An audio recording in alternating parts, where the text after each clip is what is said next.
Call to order. Pledge of allegiance. First flag.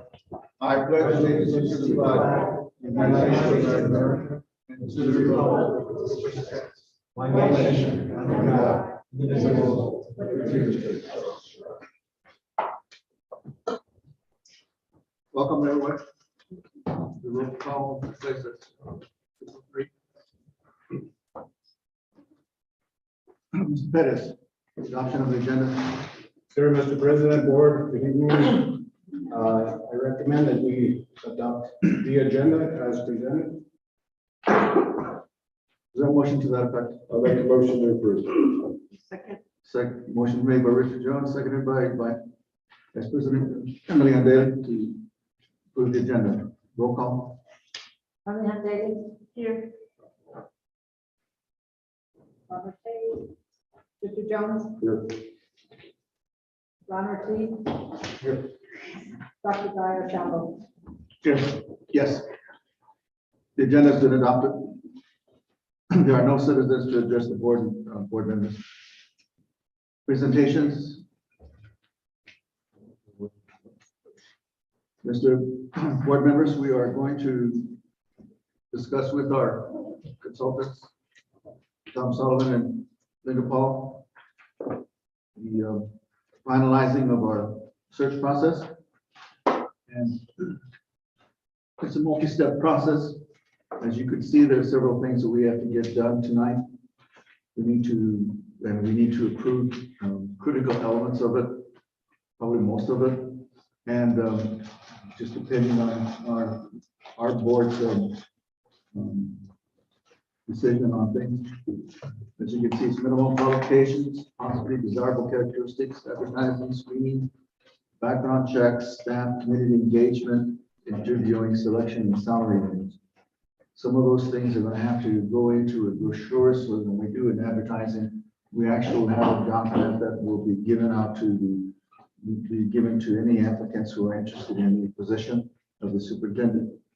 Other things are going to be taking place throughout the next 30, between now and the end of May. And we had a calendar the last time that listed what would be some scheduled, some tentative dates for things. And tonight was a session where we would, as a board, decide some of the critical elements of it. And then subsequent to that, we would then advertise. And there's going to be a closure of the application on the 27th, unless we change that. And then we'll do the reference checking, developing interview questions in the first part of May. And then we will entertain candidate interviews and eventually come to agreement on a candidate, and then enter into the non-contract negotiations. And hopefully we'll get the superintendent on board in June. So Tom, let's, just for your information, Tom and Linda and I have been in discussions between the last meeting and this meeting, just to make sure that we are clear on what it is that we can accomplish tonight. So Tom, how do you want to proceed? Who's going to start first? Well, I'll begin, Mr. President, if that's okay. Can I stay here? Is this going to carry all right for voice? Can I see everybody down the end? Dr. Archambault, you've certainly summarized what we talked about last week very well. And I think you've identified the things that we'd like to finalize this evening well, too.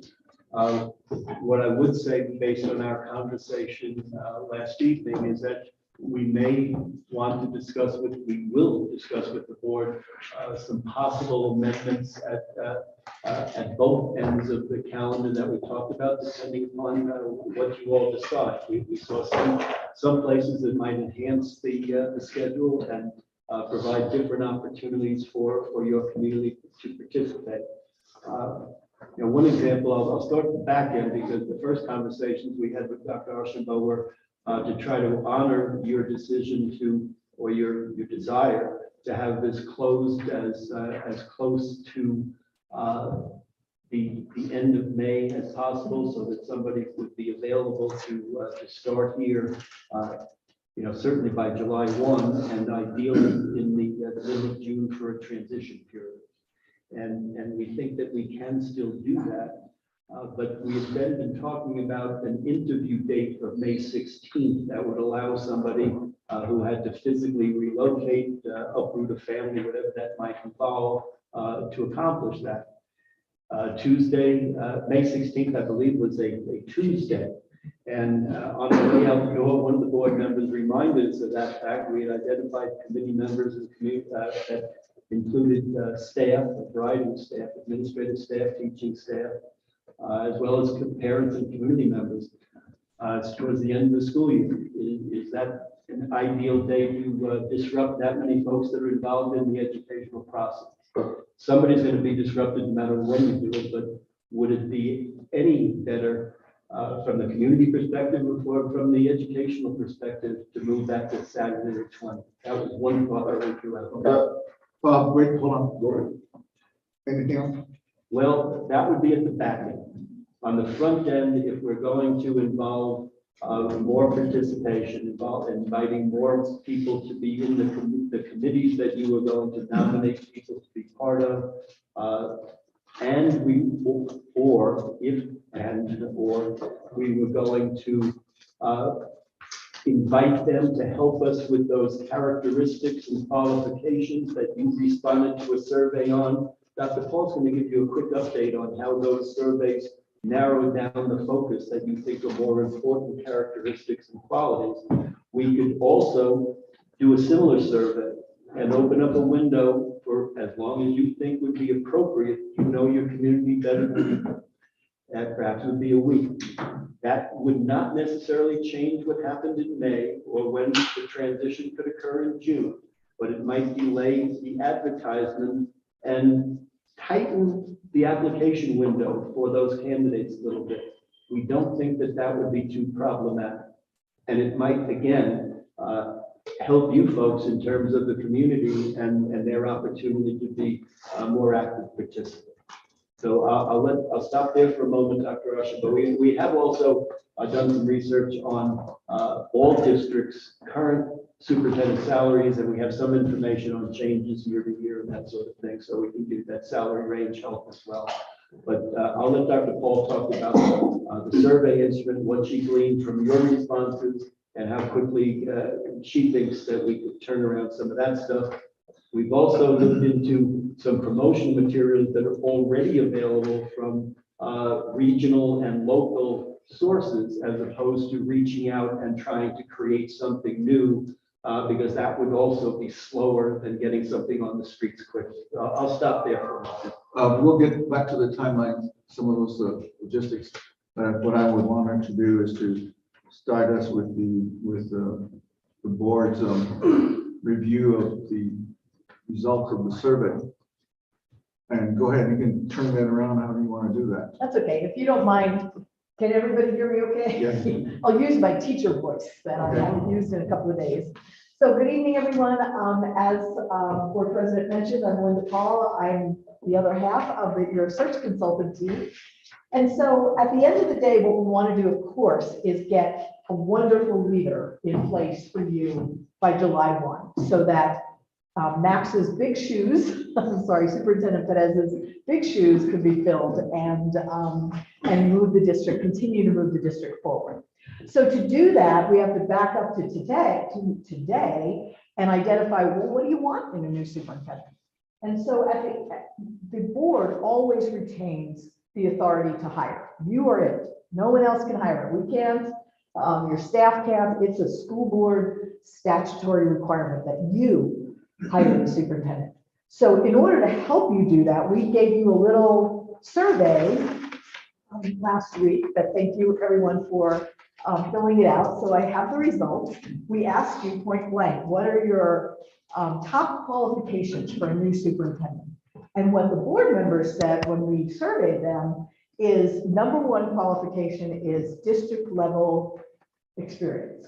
So that's what came out number one, was district level experience.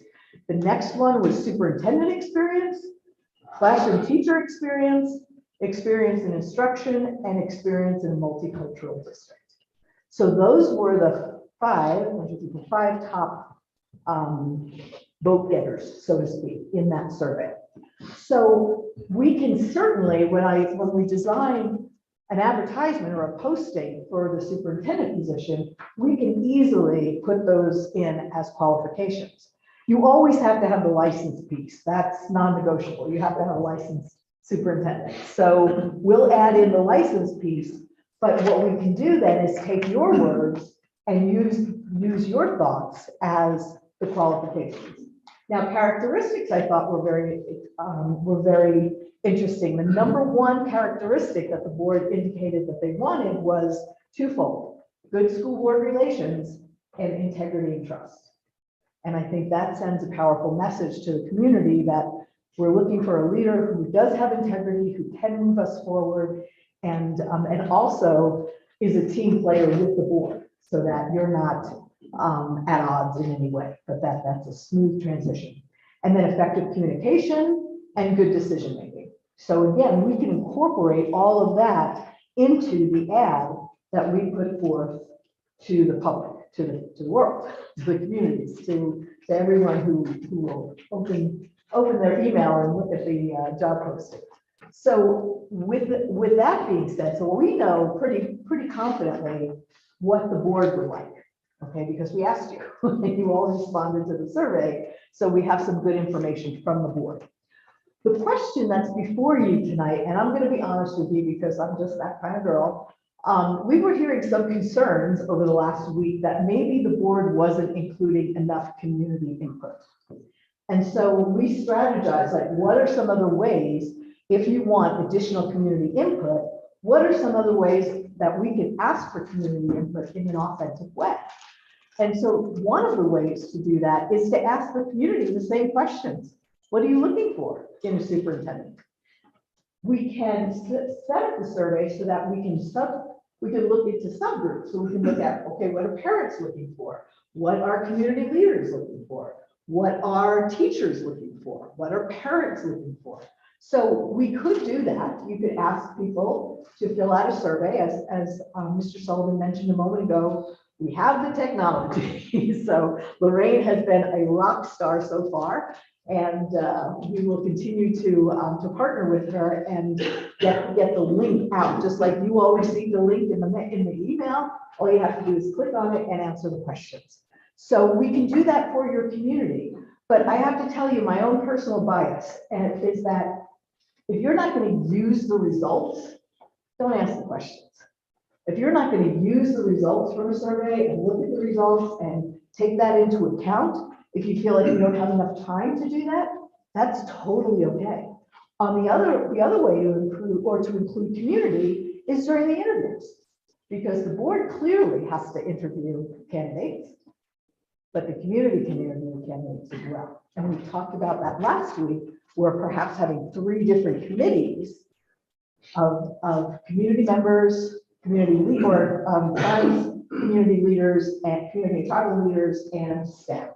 Okay, so we can use those folks as well to do input. We have a nice structured process where we'll train everybody that will do the interviews, because we want to stay legal. So we'll train everybody and then get their input from each one of those committees. And again, break it down for you so you know what your tribal and community leaders say, you know what your staff says, you know what parents say.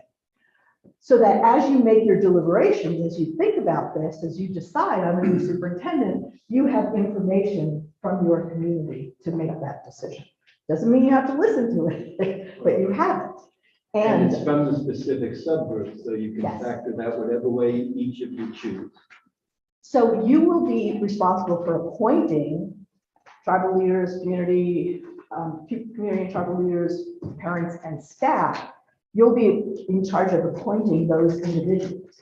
Tom will contact them, invite them. After your invitation, we'll follow up and say, hey, you're on this committee, here are some dates to put in this calendar. We'll do some training with them. We can do that virtually, or we can do that in person, or both, when we come back out in May. So there's different boards use different approaches to ask their communities for input. So we're kind of at the crossroads right now, because if our original timeline talked about putting this job out on the street in 2 days, on Friday. So we have to know if you want to involve community in the front end and have them give you their characteristics and their strengths, then we're going to suggest that we delay advertising for a week. Because if we're going to ask the community a question, let's use the data, let's use that information to finish the job posting. I don't think, because you guys, the board has done such a good job of identifying the top qualities and qualifications, I don't know that your community is going to tell you much different. If I asked 5 parents right now, or 5 people in the room, do you want your new superintendent to have integrity? Yes or no?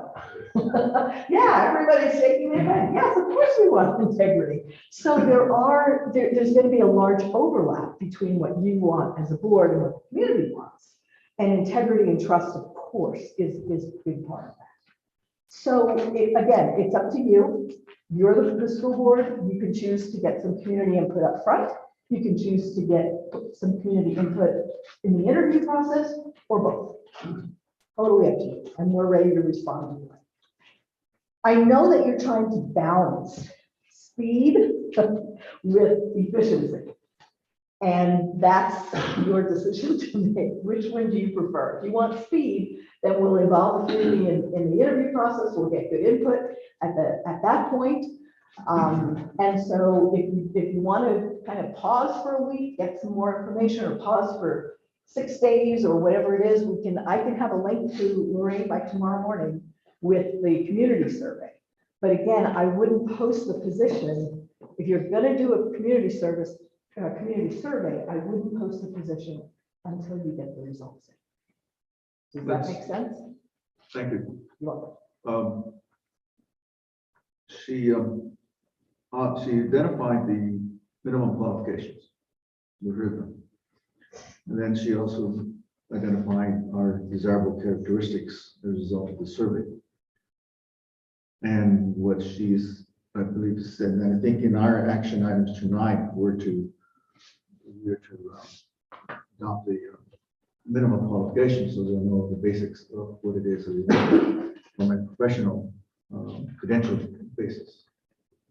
So she also went into the desirable characteristics. There were about 4 of them. I didn't quite catch them all, so we need to go back over those. And I didn't quite catch the last one of the minimum qualifications. The 4th one, what was that? The minimum, they have to be licensed. Oh, the 4th one on the is experience in a multicultural district. Okay. Well, purpose, are you prepared to discuss the minimum qualifications? Let's have some feedback from you. Let's talk to each other about what we think are what we consider to be the minimum qualifications based upon what we heard. John, Richard. Well, I think we have to address the community Lincoln survey, and I can give you my opinion on that. Okay, let's do this one first. Then. Okay. The minimum qualifications. Okay. I like it personally. I would like it can be in for principal for a couple of years or district level administrator. In my opinion, it's a superintendent is somebody that has to have experience with managing people at a high level. The principal does manage people. District level administrator handles people. That would be my number one kind of minimum requirement. So let's just in terms of the top thing, what do you consider it to be the top minimum? It's hard to say, because I know as a board, we all took the survey and always come up with the same issues that we want in a superintendent. I don't know,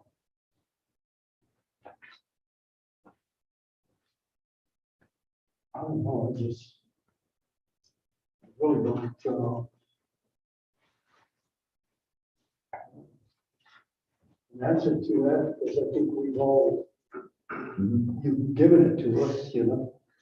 And I sort of agree with Richard on the qualifications as far as principal. But where they're at, you know, I know we had some difficulties at one time. Back then with one not being a principal at all, so, you know, I think if they have the administration and they are qualified to manage and take care of business as a superintendent, and And that's kind of why I said, oh, it doesn't have to be any. right, yeah. So you said that the top priority, the top one was district level. No, right, experiences. And the suggestion was, or principal level Well, experience. So and number that's two was, easy. And number two was superintendent experience? so I'm just trying to figure out what do we think is there a difference between the two? Well, absolutely. District level experience, which means that you're supervising or administering over not just one facility, but you're administering. I mean, a district level administrator could be a director, could be, doesn't mean they've had to be a superintendent.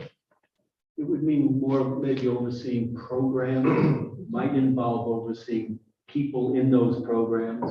Principals often have more supervision responsibility of staff. They could have 50, 75 people that they're evaluating. I mean, I don't want to just say they have to be a superintendent, because that blocks a lot of people out of there, Well, that's what number two kind of does. right? So I just assume not put that as a minimum requirement, because that, Why not district level experience? Then principalship, 2 years. well, I'm gonna have to say you gotta put some years on the district level experience as well. If you're gonna put years on one, you need to put years on the other. Sure. District level experience, which could include being District superintendent. level administrative experience, 2 years, or principalship. And then we're gonna make it and or. Or, not and or. What was the fourth one? The fourth one was experience in instruction.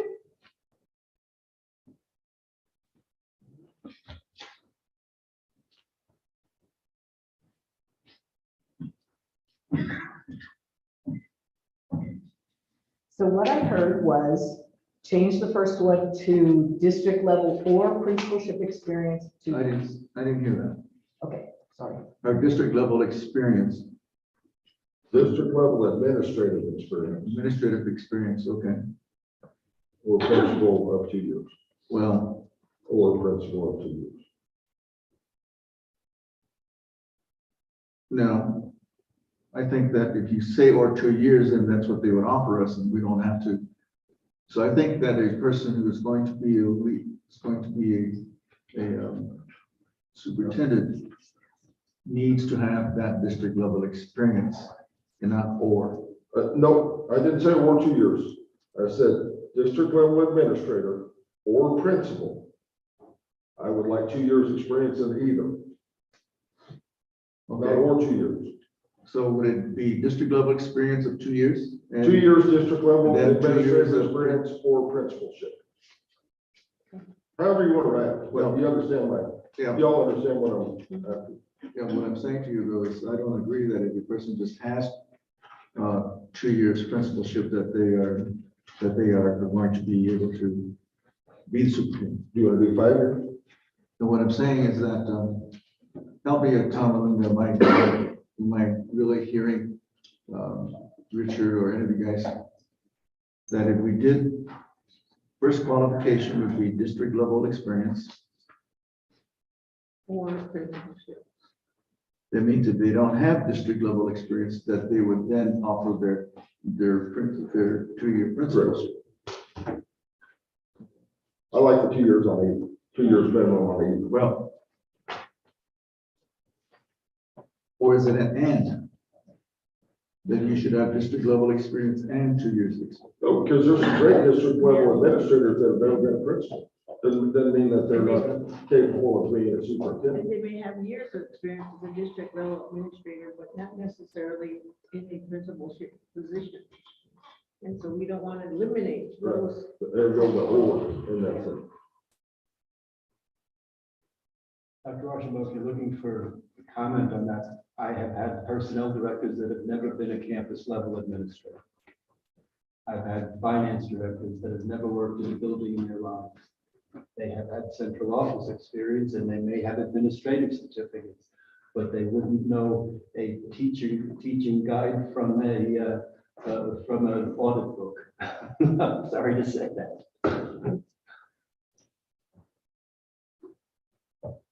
But doesn't that also, I mean, we ask for licensure, then that's also going to add credence to the district level experience, because they have to have an administrative license in order to Correct. fill that position. What's the licensure classifications? There's only one in New Mexico. It's called a level 3B administrative license. It's an umbrella. Right, it allows you to do almost every administrative position in New Mexico. So a my charter- point being, a district level administrator or a principal or a level 3B administrator. Correct. But there's also a level for superintendent as well. There's Not not a another Have a separate- separate license in New Mexico. And the reason that we phrase it possess or be eligible for is that there isn't always smooth reciprocity between states. And if a candidate comes in from out of state, it may take that person some time to maneuver through the state's registration process, but if they're eligible, you would be able to hire them. Okay, so given the suggestions, how would you rank that first qualification? I would write a minimum of 2 years experience as a district level administrator or building principal. So they don't have to have district level experience. Correct, They can just be a principal. correct. There's the or, that's why the Yeah, or. or principal. What I'm saying to you is that an applicant can say, I don't have any district level experience, but I got 2 years of principalship, Correct. right? Or vice versa. No, I'm just talking about the individual who's only a principal, that's all he or she has had. So you would say that that person would be eligible to be the superintendent? Just if they had 2 years of, Technically, they are. That doesn't mean that you're going to rise Yeah. them above somebody that has that plus some central office experience, plus prior superintendent experience. You're just saying that that's an acceptable level if they were stars and they wowed you. And we're just talking about minimal requirements right now. right? I So mean, think, that's- think about some of the high schools in New Mexico. I mean, some of the larger high schools are larger than some of our school districts in New Mexico. And so we have high school principals, we have middle school principals that are running very complicated, very complex schools. Now, they don't have the administrative experience at the district level, but I think they can learn that quickly. But they have the experience running a very complex, very multidimensional organization called a large high school. You know, if you look at Mayfield High School in Las Cruces, or you look at one of the Albuquerque schools, or even if you look at some of the Farmington high schools, the 2 Farmington high schools, those are big organizations. But that doesn't necessarily mean we're gonna get candidates who have that type of. Correct. Okay, we might, if we put that That's in. why you're saying or. But you don't want to discourage people with No. those kind of That's right. credentials That's what I'm saying. to consider. I guess what I'm saying is, bottom line, when we get the applications, we have to review you're gonna have to screen. And then ultimately, we're gonna have 4 or 5 in front of us. And we have to make a judgment about that, Correct. okay? And so when we do that, we have to weigh the kind of job that this superintendent entails. And do they really have the experience and knowledge that is showing up in their application that shows that even though they may only have 2 years, a minimum of 2 years of principalship, that they are suited for that position as superintendent. Correct. So you could get a candidate who just has 2 years of principalship. And you also have to consider or not eliminate those candidates coming from, that have that leadership in rural schools, very small rural schools, who supervise maybe not as many district level directors. And we don't want to eliminate those from, just because they come from a small rural district. We have a small rural district, when you compare us to Albuquerque and others, Las Cruces in that area, we're relatively a small school district. And so when I looked at the minimum qualifications for like Cimarron and the other ones on the internet, I saw a combination of both of them. What Richard is saying with the and/or, and that seems to me more acceptable than just making it too limited, just to, he has to have that superintendent experience. Now, not always that we're going to be able to find someone like that. And we gotta be careful, let's not put the cart in front of the horse here. We're just talking about minimum requirements right now Yes, sir. and building that list. So I was looking at aspects, it says 3 years teaching experience. As a minimum. Then you have administrators too that have never been principals. But, Yeah. which might be greater. Right. So, But their district Well, I level, actually have the ad that you guys used 4 or 5 years ago. Okay, what is that? For your minimum requirement for a master's degree, have will be eligible for a New Mexico administrative license, 5 years of administrative experience, just generic administrative experience, didn't say where, and then it said experience as a building principal. And your interest may have changed somewhat, but that's as simple as it was. and it was, and I was on board when we did that, but I wonder if we held the administrator back that was never a principal. That's why I'm trying to meld those two together. I think we did.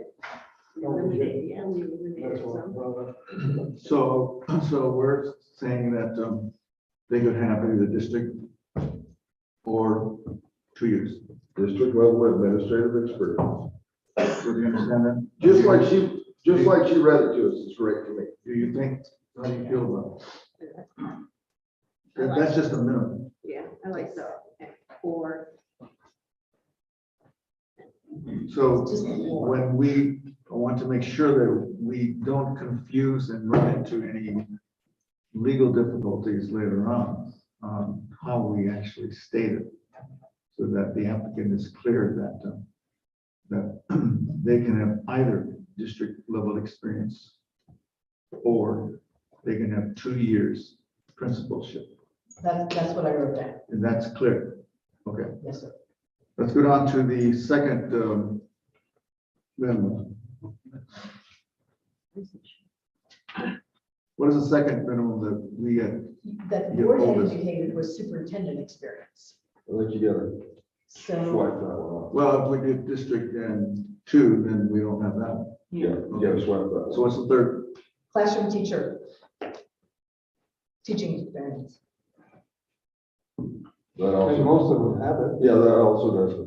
I mean, they Well, have to have teaching experience in order to get an That's right. administrative Yeah, I think license. that's. That's redundant. Oh, it's self-evident, right? Yes. If you yes, have, we the need 3 years. yeah, of- okay, Correct. so So level we 3 can get B rid of that one. requires teaching experience. That's it. What's the minimum number of years to migrate through to level 3B?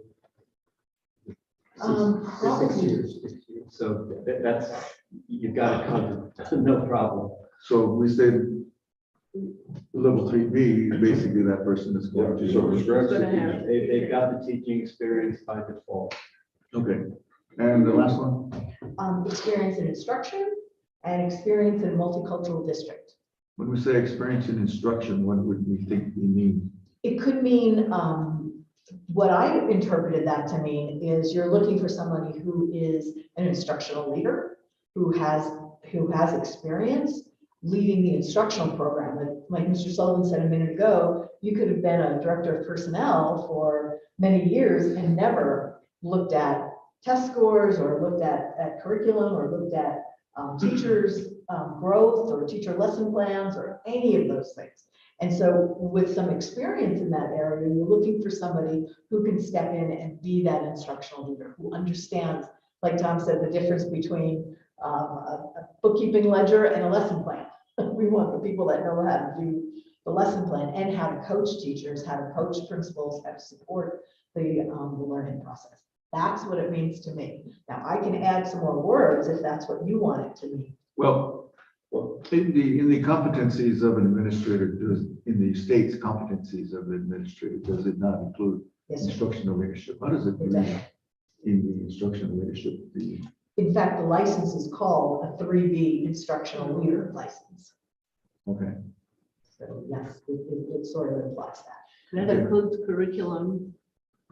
yeah. It should, yeah. So you said there's the other one, the 3B instructional leader license, but there's the administrative license, the 3B administrative license. Yes, Is but that- you have to have the 3A in order to get the 3B. Is that right, Tom? I think so. That's the migration. You're gonna have, So instructional leader and classroom teacher experience, they're both covered under what we've already talked about on 1 or 2. they are, yes. Read our last ones again, would you, Ron, or Dr. Linda? Experience in instruction was the 4th, and then experience in a multicultural district was the 5th one.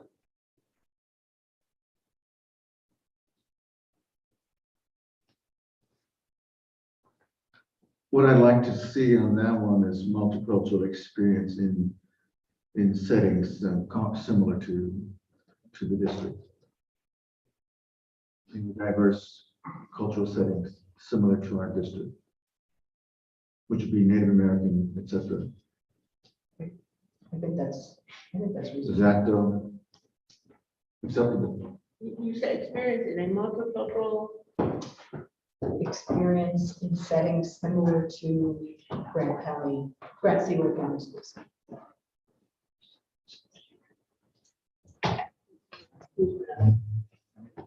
the Native American, or we talked about the Native American, you say similar to grants. No, similar to the county, not grants. Similar to Grants schools. will Schools. still, yeah. So it'd be having experience with diverse culture similar to the grant school of high school district. Dr. Archibald, if we said something generic like experience in a diverse multicultural setting, would that be acceptable? Because I know someone in the room last week reminded us that grants is quite unique with the, I think you said a 50-30-20 split. I'm not sure that anyone could look at those numbers and say, oh yeah, I can match that. So a diverse multicultural setting may be about as close as you get. I mean, I was in Farmington for 10 years and it was, what was it, 30-40-30 or something like that. And that was pretty darn diverse. I appreciate what that says, but I think you can make it awful one-sided if you go just like our district. And it's not like we're gonna call other districts and that's their numbers. I understand what, I'm all for leaving that in there, but we might leave it in there just like it is. Right. Do you guys agree? I didn't mean to stop the conversation. What do you mean? I was listening. I don't think you can add like Grantsville County schools in there, because there may not be another one like Grantsville. That's what I'm saying. I think a diverse multicultural setting may be as generic as you can get and still. Experience in Attract diverse and candidate. multicultural settings, is that what you're saying? Yes, sir. Experience in I'm diverse, great with that. diverse, experience in diverse. Experience in a diverse multicultural setting is generic. It doesn't try to paint somebody into a corner that they can't possibly get out of because grants is unique. Well, I think that It's the different. I don't know. Unique is. experience in, Experience in a diverse multicultural setting. you guys, I'm saying not. I'm fine with that. so let's run through, are there any others? No, sir, those are the top. Okay. So run through them again. So number 1 is 2 years experience as a district level administrator or principal. Number 2 then is experience in instruction. 3 is experience in a diverse multicultural setting. Will you read what our last time we had a superintendent search again? Just, Well, I think we were probably distinguishing between requirements, meaning paper kinds of things, and characteristics, meaning personality traits, because it was under desired characteristics that you got into diverse setting kind of things. That was experience in directly working with Native American students and diverse multicultural communities. That was under desired so we're gonna cover that characteristics, already. not under minimum requirements. I like that you moved it under Yeah, minimum so we're requirements. I'm covering that perfectly already. comfortable with So that. basically, they will Because be your thrown, feedback in the survey. they know what to focus their application on. It'll be 3. I think it's a good addition to the minimum requirement. That sounds good to me. Can you think of anything else that you and Tom, I think what I would also do then in the ad is refer them for more details, please see your board policy. Because you have a board policy on superintendent qualifications and all of those things. So rather than repeat your board policy, I think that these are, like you said, it gives a candidate an area to focus.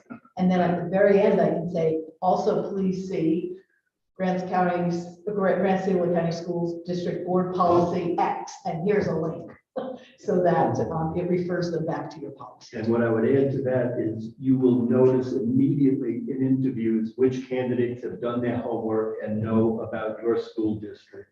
Whether they can refer to, they might not be able to quote your policy, but if they've done their research, they'll know about your community, the diversity and such things about expectations and the like. You'll see a difference in the candidate's preparation. so they will note that in the advertisement. Yeah, I'm fine with that. So then they will be responsible for digging into our I district like the 3 with the link. I do. with those links. I really do. And they need to be informed of what the policy. Yeah. No, we don't have anything in our policy that goes against what we're, No, ma'am. Absolutely. No, ma'am. No, in fact, we both read the policy. This is very supportive of your policy. Other than expecting Max to walk on water, I think it's a perfect policy. Let's have, walk on water immediately. But I think that keeps it, why doesn't that, but it also makes it clear to them our expectation. We're giving anybody who might have a chance and a possibility of being considered. And you will screen. I think the one thing that, well, I'm trying to figure out the timeline was doing that. The screening makes it. What we typically do is we will come to that board meeting, that May 2nd board meeting with all of your applications, everything that you've received, sorted into 2 stacks. Here are the ones that really don't meet what you just talked about, the minimum qualifications. And here's the staff that does. Here are the applicants that do meet those qualifications. And now let's take that. So there are boards that go to the other one too and look at it because they're interested and curious. And that's fine, it's your search. Want to see it. So, but I want to focus your attention though on the candidates that meet your minimum qualifications. And then from there, you'll select the set of finalists to bring in for an interview. That's when it all starts to filter upwards. And that's also where I think we may intervene a little bit if we think we can speed your process up. Because if we see some of the professional applicants that we have met with in other districts, and we know that it could be a waste of your time, we will try to steer you in that direction. There are, There are some out there, let me just say that. apply for everything, never read. There's a lot of people out there that run for every office in town too. Yeah, Yeah. exactly. You know them. Okay. Good. wait, one last thing, and we're gonna put in that generic phrase about the license where Yes, ma'am. they can, within a year's time or. Yes, Oh, ma'am. it'd be Absolutely. quicker We usually than say, like Tom mentioned, possess or are eligible for a New Mexico administrator. How will we, and you will be the one to determine whether they're eligible. Yes, sir. we have friends in low places at the public. Education. Okay. Because I don't want us to decide that. I want them to do those. Third party now. Okay. The other portion of it was desirable characteristics. We had a little discussion on that. And trying to, she gave us our ratings, characteristics, remember? Go back through them. Sure, of course. Actually go through, there was a range, it was about 15 or I don't know how many. Yes, and the top 4 came out to be positive school board relations, integrity and trust, effective communication, and good decision making. Okay. How's that sound to you guys? I'm pretty sure I voted for all those 4, so yeah, we kind of did. How would we determine that they have those characteristics? Good question. Do that during the interview, I guess. Background checks as well. Even if they haven't been superintendents, if they were building level principals, their former boards would know whether they were effective in keeping lids on things or cause their boards problems at times. So let me give you some specifics. So good school board relations, when Tom or I call their former school board, that's one of the first questions we asked. How'd you guys get along? How did this person interact with the board? Was it positive? Was it adversarial? How did you two, to the board and the person get along? And so, as if someone called you and asked you, how did Max get along with you? You know the answer, and so do other board members. And so that's why we do our extensive background checks. To do integrity and trust, again, the references will tell you that. I've had people say to me, whatever you do, don't hire this person. And that's a big red flag that just went up the flagpole, and I'm going to do some more investigating. But people will tell you whether they have integrity. They show it. Are they on time for the interview? Are they prepared for the interview? Like Tom said, did they even bother to look at your website before they came to speak with you? So as you question them during the interview, you will ask questions that will directly tell you whether or not these people are trustworthy and whether they have integrity. For effective communication, we're going to ask them to do some writing as part of the application process. But another technique that Tom uses that I love is to ask them to do a writing sample right there, that day that they come in for the interviews. So they don't have anybody to proofread it, they don't have anybody to write it for them, they have to do it themselves. So you can see, at least written wise, are they good communicators? Verbally, you're going to speak with them. And so you're going to know whether they can communicate verbally or not. It doesn't take long to figure out that somebody is fudging it. And the fact that you will have them go through 4 different interviews, you can wing it for one. You maybe can wing it for a second, but by 3rd and 4th interview, you're exhausted. And so your true self is coming out. So they're not going to be able to pull wool over. The other thing I would add to that is that the focus areas of the committees will be different. Yes. There will be similar questions, but there will be different focus areas.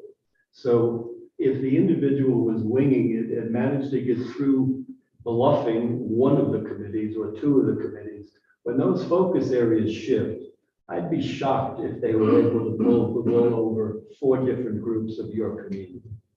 You'll get feedback from some of those groups that will help you sort things out. And then finally, the good decision making.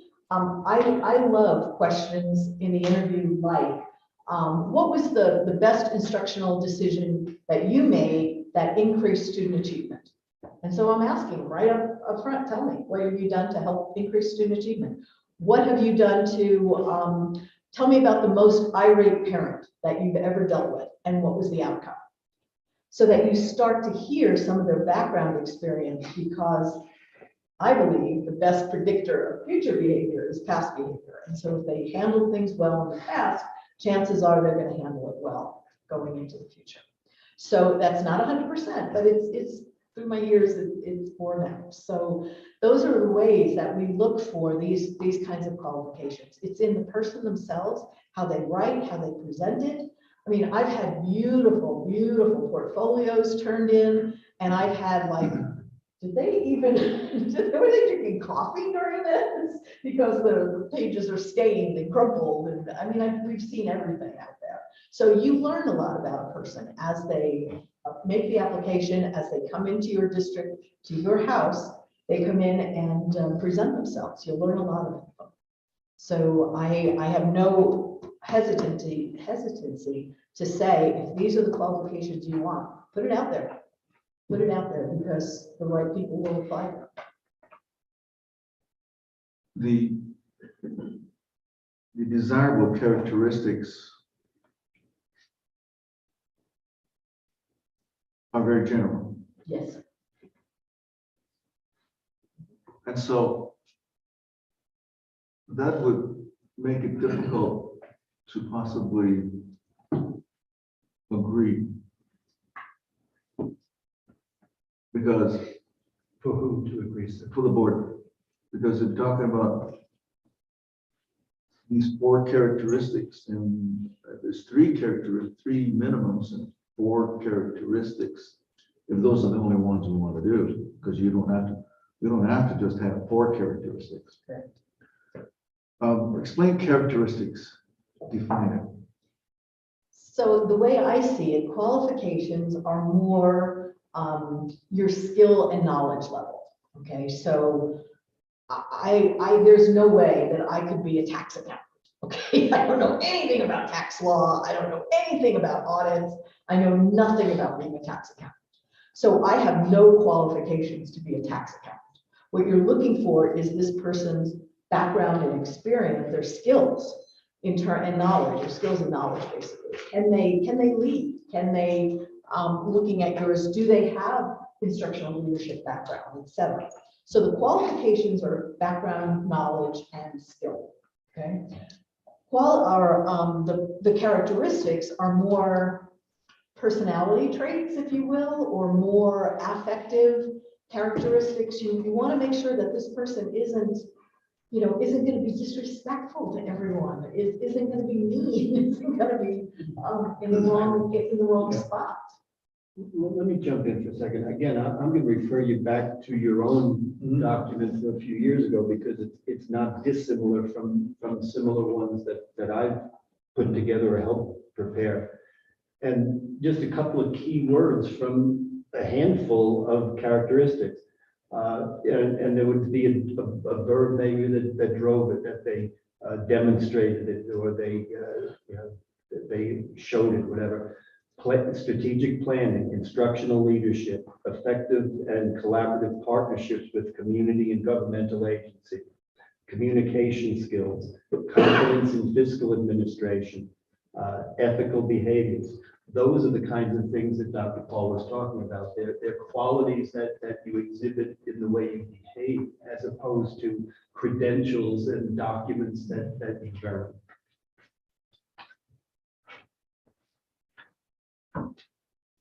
I don't think many districts would, not look for those kinds of things, but I've seen them longer, I've seen them shorter, I've seen them, clipped phrases, but some of the essential things almost always come up, whether it's from a survey that's broader than just a school board or not. I would go beyond the thing about positive board relations if you're going to involve 3 additional committees, excuse me. I doubt that all of those members of those committees are how can I phrase this politely? They're not as excited about this new superintendent's board relations as the board is, but there may be some other things that they would be excited about in terms of those characteristics. I'm trying to see how we translate our minimums and our characteristics to the work that is going to, like you're talking about these 3 committees. How they're going to spend about 30, maybe up to an hour per, and what are they going to talk about? What is that candidate going to talk about?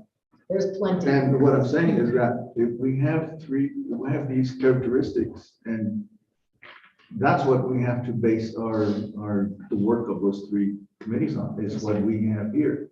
They have to follow what we consider to be the minimums. Bring one down here for me, please. Anybody else?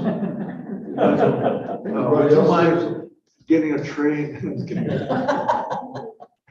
Well, their questions can expand on that. Well, Yes. But I would also gauge that the undesirable characteristics will come out in the number of these interviews that they're going through. I mean, they're bound to, one committee is bound to pick up, or even two committees is bound to pick up these undesirable characteristics. well, I think we did a good job of articulating the two, one for me and one for me.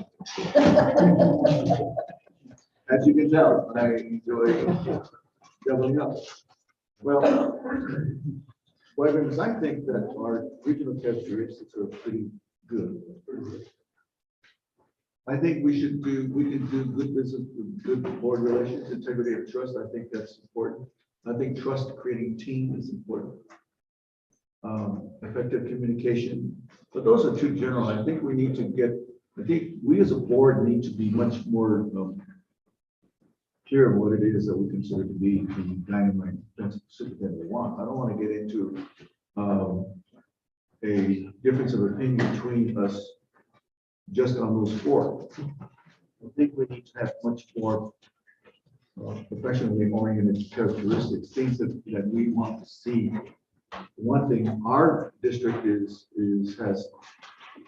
developed a strategic plan. They need to have experience in developing strategic plans. If you've got them developed, then it would be helpful if they had implemented. Success in planning strategically. To focus always, demonstrating instructional leadership with creating schools. We said that was kind of a generic. We said they demonstrate instructional leadership in creating schools in which all students achieve academic success.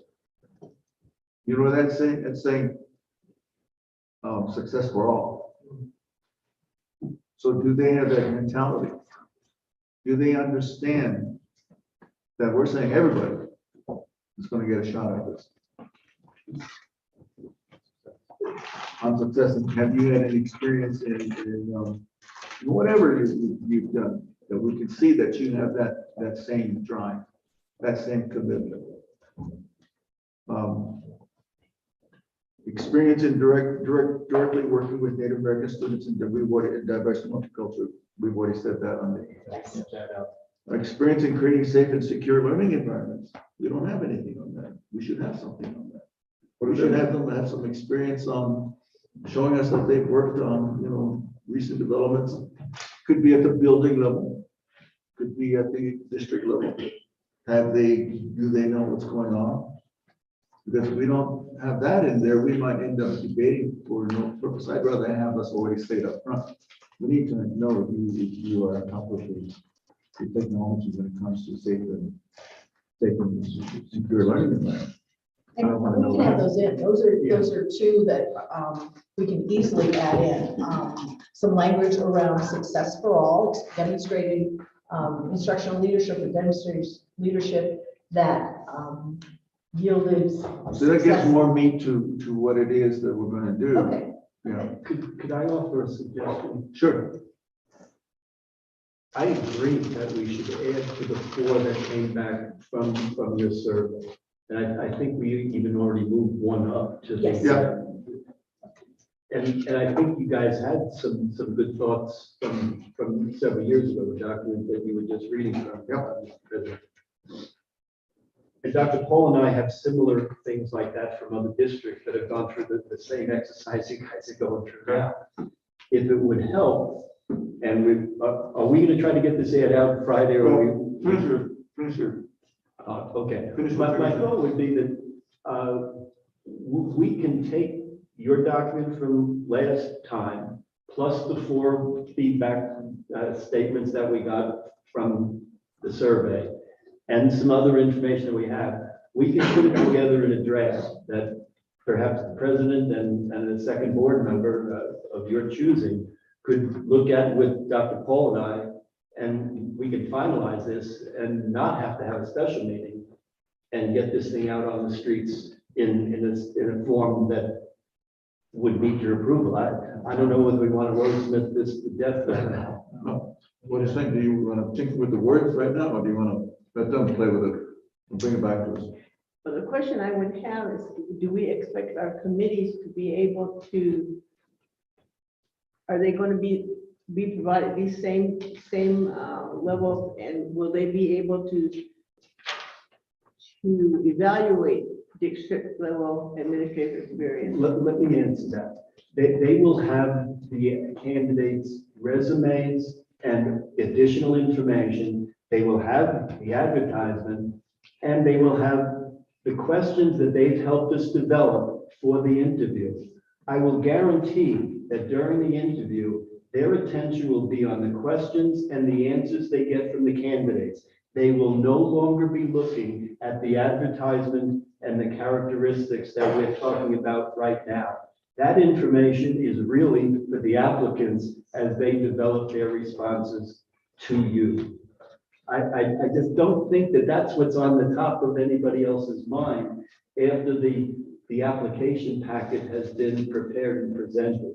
You guys are going to make your decision, I believe, not based on the answer to any question, but on an overall impression that that candidate makes on the day of the interviews, plus the background information that we provide if it isn't dramatically different from the impression that they made on it. Plus your feedback from your committee. Yes, absolutely. Can we have them bring back this for review next week? If they're still want to tinker with this? Well, yeah, unless we're gonna try to advertise it on Friday. And if you're asking my opinion, we moved one of our, you go to our old sheet, we moved one of those characteristics up to, have to, or minimums. As far as I'm concerned, we can take that list and the characteristics I want haven't changed in 4 years. You understand what I'm saying? That's still what I want. So you can add those characteristics, less the one we moved up and advertise it as far as I'm concerned. I mean, you can read our characteristics off, but I'll bet everybody on this board agrees that they're strong. They're strong, but I don't think they're sufficient. That's the reason why I'm going through these, that we went back through the previous advertisement that we had. Last time we were much more focused on what we thought we needed, and I don't think that those things that we needed then have gone away. The 4 characteristics of board relations, trust, communication, decision-making are good. But I think that they're far too general. I think we need to actually have some more substance to what it is that we say is what we are looking for. I don't want to get into a debate. I want us to, are we really committed to having it? Can we as a board commit to, all 5 of us commit to the statement that strategic planning is an integral part of what we will expect all of those applicants to show us. If we agree that that's what we want, then that helps us to collectively arrive at a consensus about an applicant. If we don't find strategic planning to be important, then it ends up being a debate that I don't want to have later on. I want to be able to say that this is what this district is about. You got to be able to have experience in planning strategically. If we just have 1, 2, 3, 4, 3 minimums and 4 characteristics that don't say anything about strategic planning, then that applicant may leave it out, and it would be unfair to him or her that we left it out. Okay, and I was not suggesting we only have 3 in those 4. Okay. I was suggesting we take our past characteristic and add to those 4 and make it more. Okay, we moved one up. Move one up. So So what it he's saying doesn't need is, to be on there anymore. let me read these off, see if you have any discomfort with any of them. That'd be great. Then move on. We said last time that this person must have success in planning strategically to focus all resources on improving the educational system for all students. I'm a thumbs up there. Demonstrated instructional leadership in creating schools in which all students achieve academic success. I'm a thumbs up there. Experience in directly working with Native American students in diverse multicultural communities. So we said, I'm a thumbs up there. experience in creating, experience in creating safe and secure learning environments in school campuses. Absolutely. Okay. Demonstrated ability to build effective and collaborative partnerships with community and governmental agencies. I think that's absolutely necessary. It's even getting more today.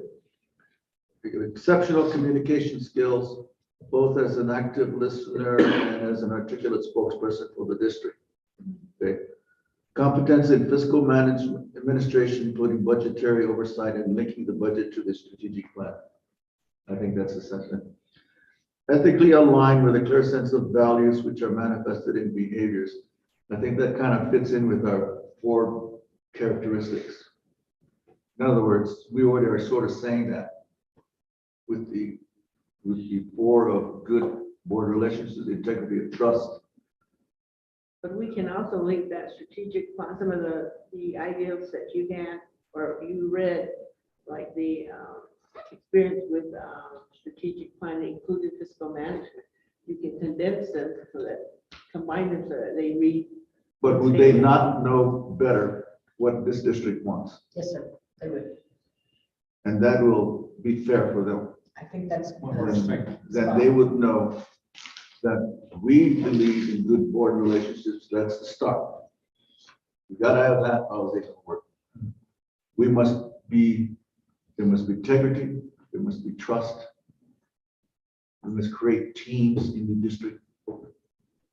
Must be able to effectively communicate to all stakeholder groups in and outside.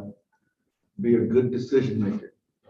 And I think we do those desirable characteristics that came out of the survey, plus these. Then we That's got, great. That was what I was suggesting. I suggest that is there any objection for us to, in our motion, in our action tonight, that we approve the 3 minimums? What were they again? District level, 2 years of district level or principal experience, experience in instruction, and experience in a multicultural district or a diverse multicultural setting. Okay. And then the top desirable characteristics I read off, then we would include these. Yes, sir. Then we read those less than one we already moved up. Yeah, that'll go up to the top. Perfect. And we can condense them together to make one more meaningful statement. Because I can tell you, you're gonna have 2 pages of desirable characteristics and minimum qualifications. People are gonna look at it and say, oh, forget that, I ain't fine for that. Well, then that will weed out Yeah, they need to know that those are the ones that we said the other day. Those are our top 3. They're the emotional kind of things. They're the things that are the general qualities of leadership. These others are the professional characteristics that we need in this district to get us where we want to be. Awesome. And so we would succeed with them. I think it'd be more fair for them. Okay. They know what we then want. So would the 3 teams. You would then have a better idea of how to craft the structure of the 3 teams in terms of what it is you want of them. But we don't want them to be redundant either. Yeah, I think that it's better for them to know more specifically than be too general, because then it makes them nervous and anxious about what it is they're gonna be doing. Yeah, they may not. That's gonna be some heavy lifting on your part, but I think you've already had the experience of doing these things. Okay, So I think we're ready to do a minimum and desirable tonight. So it's been like And we get it out on the street. Yes, sir. Okay, the last item is gonna be.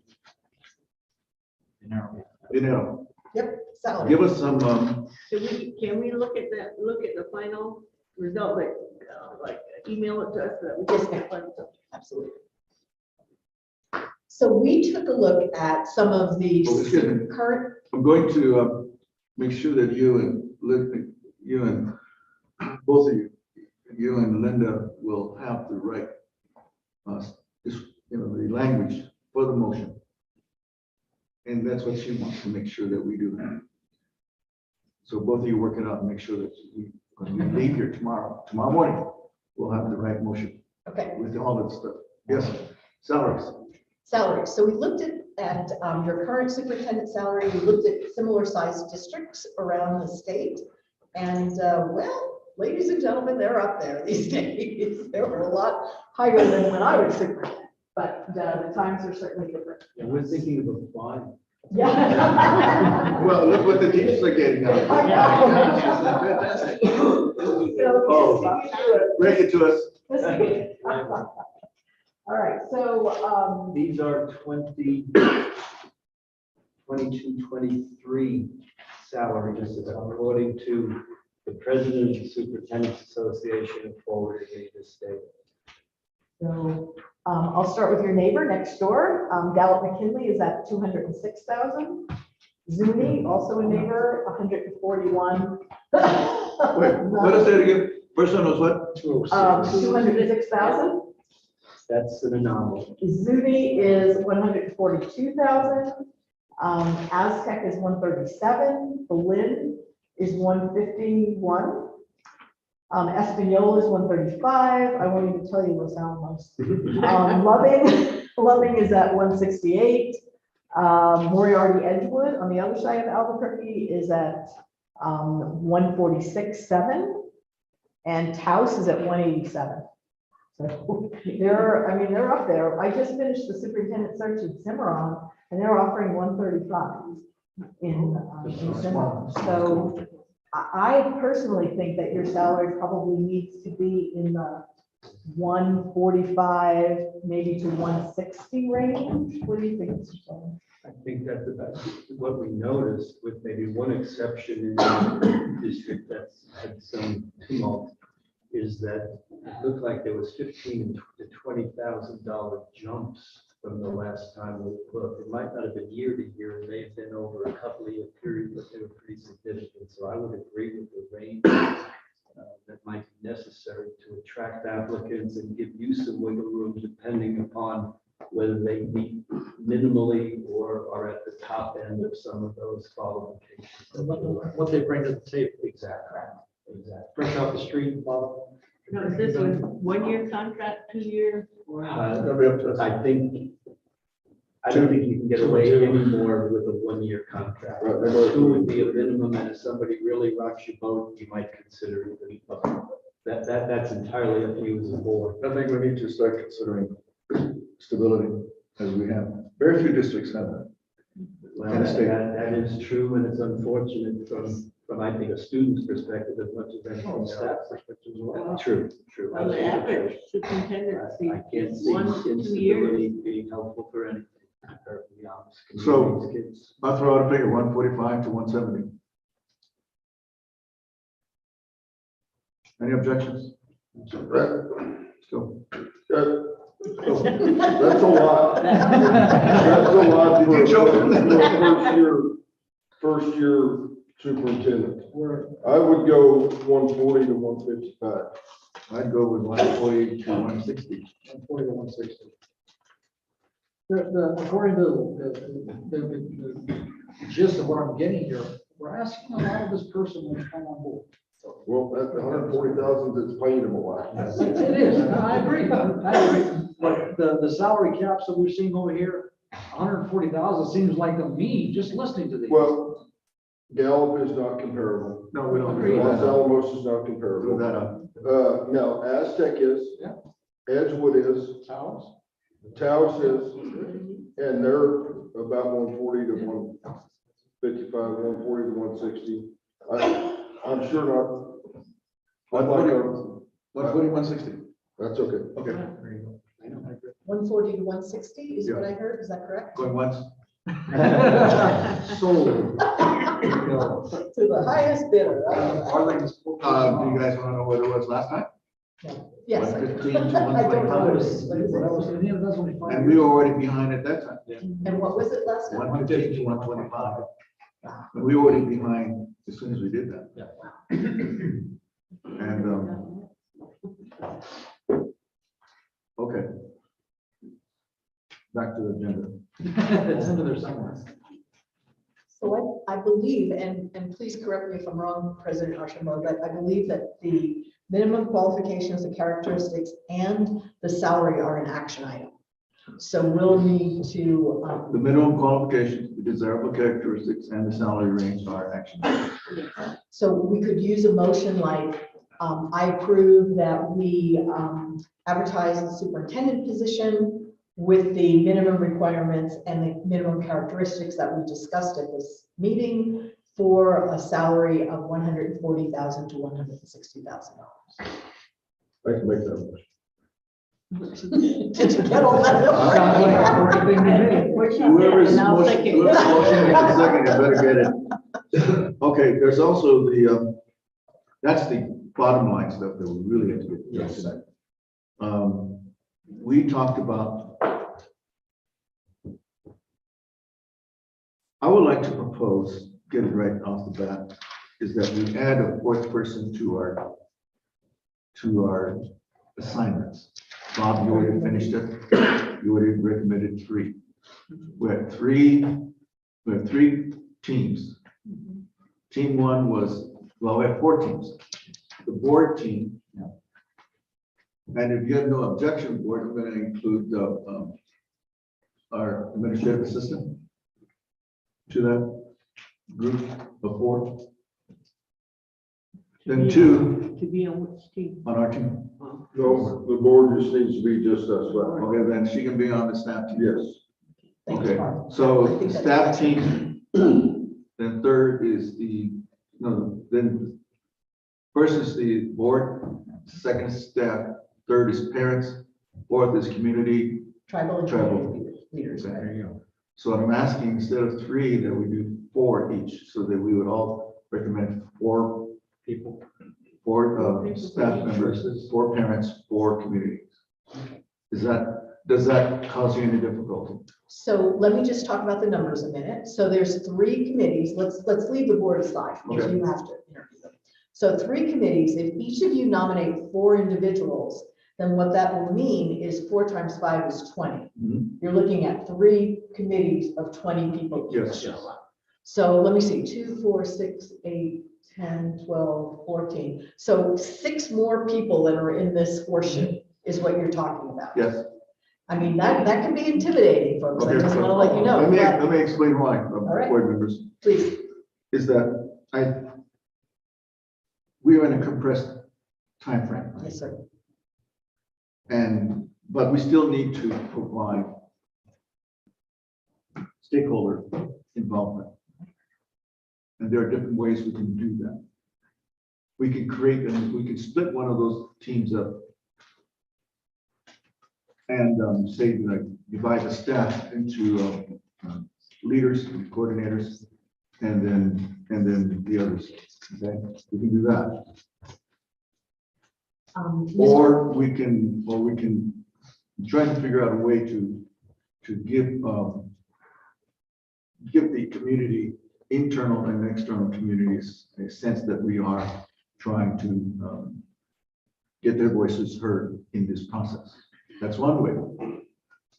And so I said, there's two ways. One is to just add another person to the committees, and you said there's not really too much difficulty in doing that, Yes, because you are going to organize and structure how they're going to be involved. yes, sir. And you can do it with 15, you can do it with 20, it still will be the same, Yes. even though it looks imposing on the individual.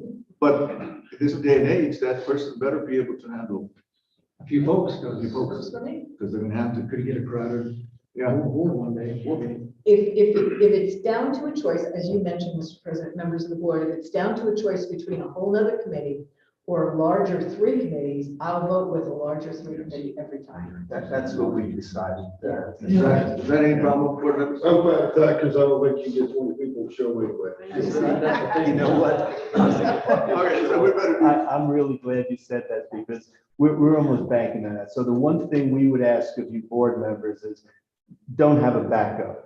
If you you're going to give us 4 names, and if we'll contact all 4 of them. You can verify that we did. You know, we're going to reach out to them with an introduction and invite them to participate, knowing that, you know, you had contacted them and provided us that information. But if for any reason they decline or on the appointed date, they have a conflict, there's not going to be an opportunity for them to send an alternate. Yes. Is that fair enough? It takes too much time to. Okay, so because I'm not going to lie to you, it would be helpful if anybody didn't show so that we didn't have 20.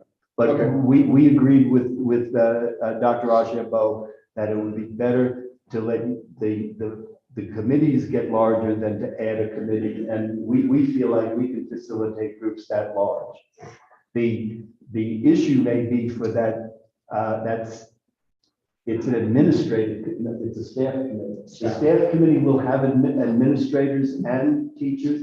Yes. We're going to try to find probably the strongest administrator in that group and try to prevail upon that person to chair it. And if need be, we can each chair a community committee and a parent committee, and you guys obviously can lead your own groups. So we're not worried about that, but that's the way we discussed the way we would be able to deal with that. And you're off to the races then. I think it's better to try and, it would be exhausting to everybody, including you folks, if after running through 5 hours plus of interviews with committees, you would then try to deliberate. It would be exhausting.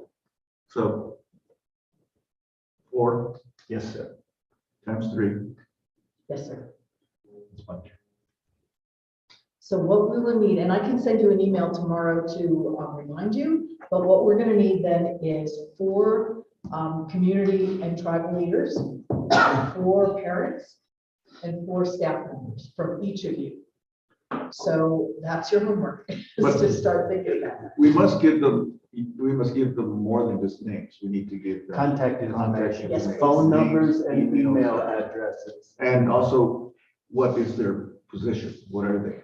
titles if If possible. they're a travel leader, if they are a coordinator, if they're a teacher, if they're a business person. Okay. And so that we kind of know. Right, where to Right. get those people. Right, right. Sure. So And, we have staff, parents, community, and board. Well, send it back out to us tomorrow as to the 3 committees. 4, Can we run that through Ms. Sandoval so that Yes, that's what there I'm aren't wondering. She will- duplicates? Some of you Sure. could even be thinking about the same people. We want to, Well, I'm not trying to, trick you into shortlisting. You're open to have the right numbers. That would be great. If What? we can tag team, then that would be great. how are you gonna use the services? Well, you can route them through her so that we'll give you enough time and then she'll be, is this all right, Ms. Sandoval? So that, when she sees that 5 board members have turned in 4 names, then she'll submit them to me. And we'll know that we didn't have 4 of you turn in the same name. When and by? When do we need those? 7th, April 7th. Thank you. 7's okay? Fine. Okay. Can we talk a little bit about the timeline or not? yet? Yeah, that's what we're gonna go to next. And the next part is something you were gonna pose and. Well, stuff. Excuse me 1 second. Okay, I'm Let me- sorry. Mr. President, members of the board, I'm sorry, but my old superintendent hat's coming on, and I heard a motion and a second. Did you call for a vote? I did make the motion. I I said I can make that motion. when that And comes. then, Yeah. just telling him to remember the motion. Yeah. Yeah, no, I did not. I will. Okay, thank you. I just, point of order, I just want to make sure that No, I did we not. don't get in trouble. That's I all. know. Well, we need to make sure because sometimes I've fudged on it and she has to clean up after. So she'll make sure that we got the motion cleared in the second and all that stuff and that you see it. And Excellent. it's what we're gonna do. Yeah, I did not. I do not make mistakes. I make follow-ups. Something you might mention to the folks that you nominate or invite, whatever you want to call it, to participate in this committee process is something that Dr. Paul mentioned. She's willing, we're willing to help them set up multiple opportunities for a training of some sort.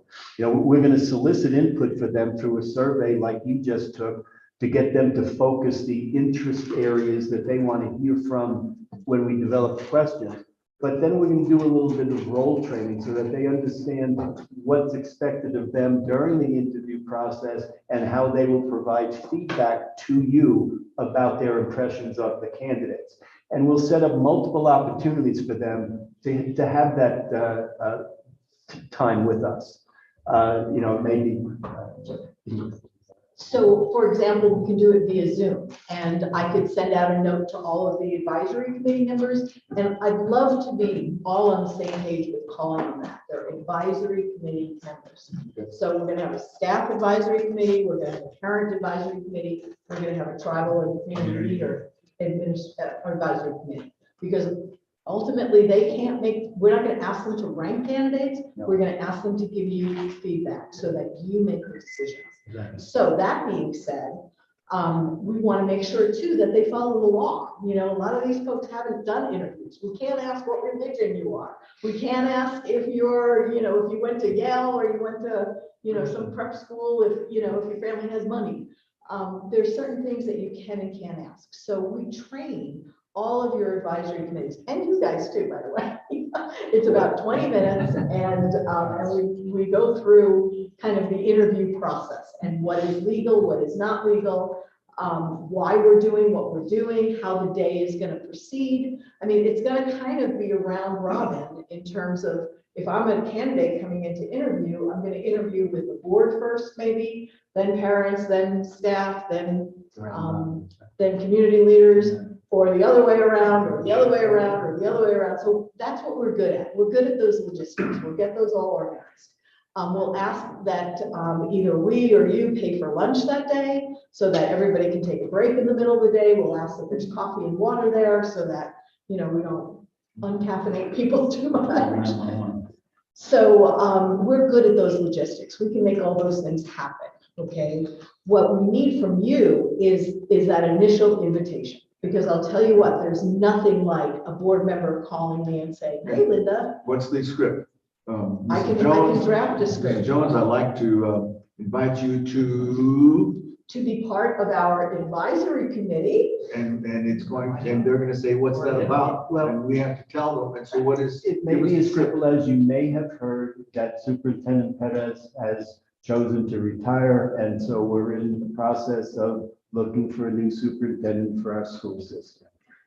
We've engaged the services of a search team, and we're inviting you to be part of the process too. I mean, something like that. So we'll draft something. Okay. for Would you draft something before you really make those fast phone calls. and shoot it off to us so we know what we're going to say? Yeah. And remind us, please, we need your Absolutely. email address, your Cell telephone number, your credit card and stuff. Right, I like the way you think, okay. But what you were talking about, Dr. Archibald, when we get to that date in May, as I was leaving last week, Yes, I heard the conversation about, oh, that's a Tuesday, and we got a bunch of folks that are involved with the schools already identified to be part of these committees. And I started wondering, is that going to be a problem? Will that create difficulties? There's never a good day, but we're both retired currently, so Tuesdays, Fridays, Saturdays, it's no different for me. Dr. Jack. That's graduation week. Oh, Even more the reason why we should have this conversation. And we can't, I know you suggested the 20th. That's graduation right here. We're doing that at my high school. So I would It can't be then. And matter of fact, I'm going that entire week, so I'm being very selfish here. But I would move it to the 23rd, the following Tuesday. Anybody have an objection to that? No. What about you guys? 23rd? That way you get everybody, parents, staff, Yeah, community through graduation. because I was going to be gone on the 20th too. I'm the smart aleck that said, let's move it. Now I have to check my own calendar. 23rd. The 23rd is the following Tuesday. We're still board members, we have the longest day. Yeah. If we're going to make a decision that day, we are starting at 8 o'clock in the morning. And our meeting is gonna convene in the evening at 5:36, and we're gonna review all the regard, and then we have to arrive at a decision. Well, you're going to be, I believe that you're going to be convening at 8 in the morning, and then adjourning to go into executive session. There's all kinds of finagling that we have to do in terms of OMA that day. But the 23rd looks good to Good for me me. too. And I'm glad we're having What I'm this saying to you is conversation. that But again, school is out by then, so we're not interfering with anything. It's almost. Yeah, the graduation class is out. I mean, But again, you is know, there they're a problem with watching it movies, being basically. during the week for everybody? That I'm last just throwing week is that out probably- there. They either know they're going to the next grade or they don't. This is true. Just that simple. So, Okay, it's not like the teachers and staff or anybody's gonna be terribly inconvenienced. Right. so are we, do we think we can last that long to make the decision that same day? We're gonna have to call in so when we get through these three committees and our own, all of that information has to be digested and communicated back to us in a separate board meeting solely for the consideration of the results and selection of the candidate. Yes, sir. But that means we have to obtain all that information, otherwise, don't do I think you can do it. Let's look at it this way. If you started at 8, let's say you had 4 finalists, just Yeah, as an please. example. Uh-huh. Then your rotation is 8 to 9, 9:15 to 10:15, 10:30 to 11:30, lunch break, then you come back in, you finish with the fourth person, a little after 1, you start the other stuff, you could very well be ready with everything before you convene the special meeting at 5:30. it. Who's gonna get it already? Yeah, we are. Magical staff. Now, the other thing you can do. Who's that behind me there? Um, so, The other thing that I've recommended to boards is to do the interviews one day and then schedule a special board meeting for like 9 o'clock the next Right, morning. that's an alternative. This way, at least you have an opportunity to go home and sleep on Okay, it so let's, and digest it all overnight and then come back together to discuss. I think it gives you a chance to get all that coalesced.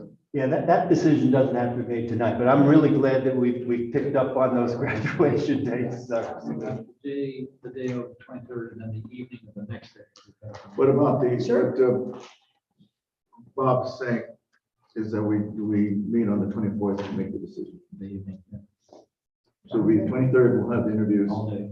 and then they'll compile and give us information on the 24th, Wednesday, we would then convene a meeting to intervene the executive session. Would it not? Again, you don't have to make that decision We're tonight. trying to put that. That's not part of, that's not part of the Timeline. advertisement, and you got 2 months before you're involved with OMA stuff. Normal times. Probably. Six. Okay, 6. That'd be the only time. You're tired. That'll be you would have to inform the prospective candidate or date. We have to inform them, Yes, and then we have to make the call. And then see on the 20, what do we got, 16? 23rd. The negotiations would follow that immediately. Doesn't have to be that day, but. So we need to discuss how how that plays out. We can discuss that now, or. No, we don't have to. Yeah, As long as we're committed to I- the interviews on the 23rd and the board meeting on the 24th, 6 o'clock. 6 o'clock on the You can 24th. leave it at 5:30. I'll give you- What? It's the only item on the agenda. Yeah, that's it. I'll give you. Okay, 5:30. No. so if we're saying the 23rd, 24th kind of thing, unless there's a problem that the board may have on the 24th. So we're basically committed to not giving ourselves a little chance to get past this and then. That's it. I think we're good. And then we can state when you give them the decision. All right, so we have our marching orders. Are we ready for a action item? And then I have one more question After the action item or before? after. After. Oh. We had talked, let's clean up this one thing that's left unsaid. That had to do with the left unfinished. Was the idea of getting a survey of the community to be disseminated. Just to get them If to. we're doing the ad right away, then we don't do that, and then you solve the problem of more community involvement by expanding the size of your nominees. I thought that So, first of all, we kind of, I feel very confident in the minimum characteristics and salary that we've outlined. Second of all, that's our responsibility first. We're gonna get community input through the interview process and those three committees. I mean, if I make this motion, they're gonna advertise on Friday. And that's what right, Friday? I think that's what you said. So I feel very confident on the work we've done tonight as far as the advertisement with. I don't think that, I mean, I absolutely want to hear from the community, but I think we do that through our interview process. And, that was my understanding. I think there were two options. One was to delay the advertisement and survey the community, and the other was to expand the committees and view that as another opportunity to get more community input. Okay, fine. And I think you chose option B, Correct. so that we didn't have any delays in the process. If I misunderstood, No, that's fine. okay. Without your objection, I'm going to prepare a public release statement that describes what we did tonight. Thank you. And you and I will look it over, you guys. So I'll prepare it and then we'll look at the client release and see that it's adequate. And then my understanding is you want to advertise, of course, with the School Boards Association, with New Mexico Coalition of School Administrators, and the Navajo Times, and the New Mexican. Is that correct? Those four sources? It's fine. Okay, AASA? that's fine. I mean, it'll cost Is it- money. Oh, what's going to cost, you know? The AASA, let's say $700 for 30 days. For 30 days? And that goes everywhere. It goes all across the country and across the world. That one's not a bad investment, a heck of a lot better than the Albuquerque Journal. Right. Yes. Okay, I'm okay with that. I'm okay with it. Let's do that. You said it's a- The acronym is American Association of School Administrators. It's a pretty broad, I'm just going to review it. Okay. We'll edit it together. And then we'll send it out. Yes. Board members, I'm ready for an action item.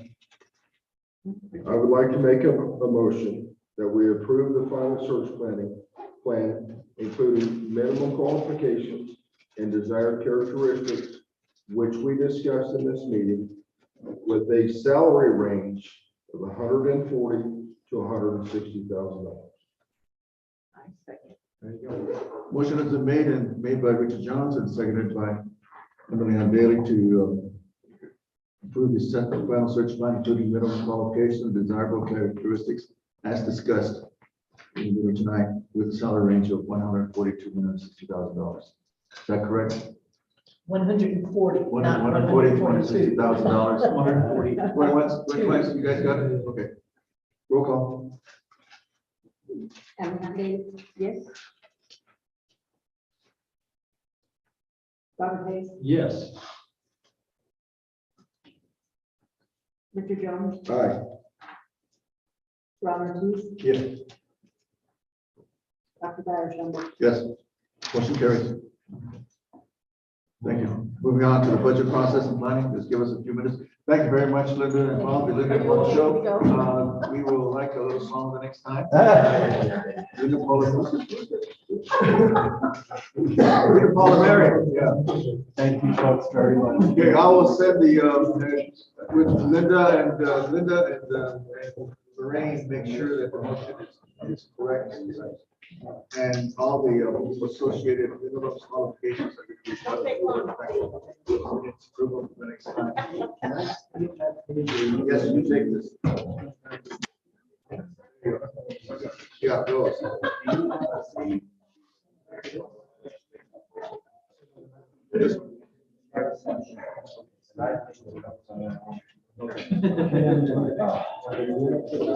What do you want me to do? You got three. I have to send it to you? How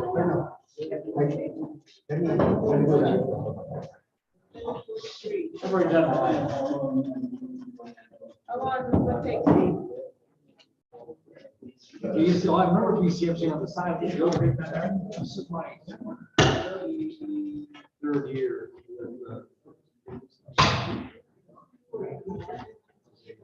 There's a field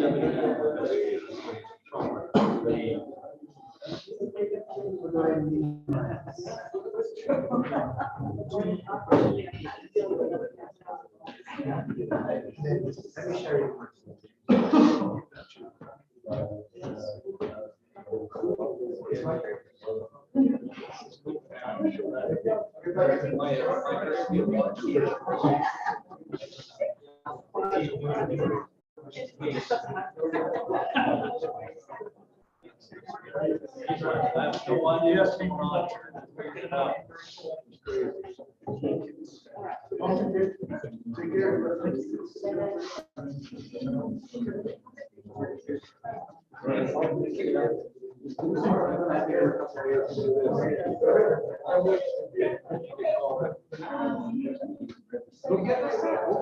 Go get a box.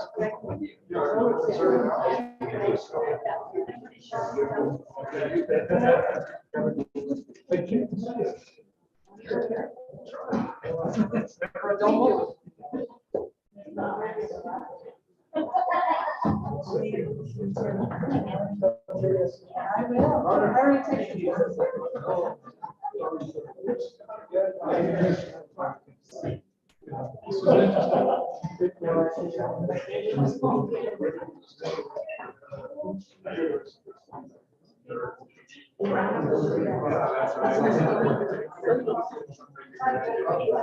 The board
here.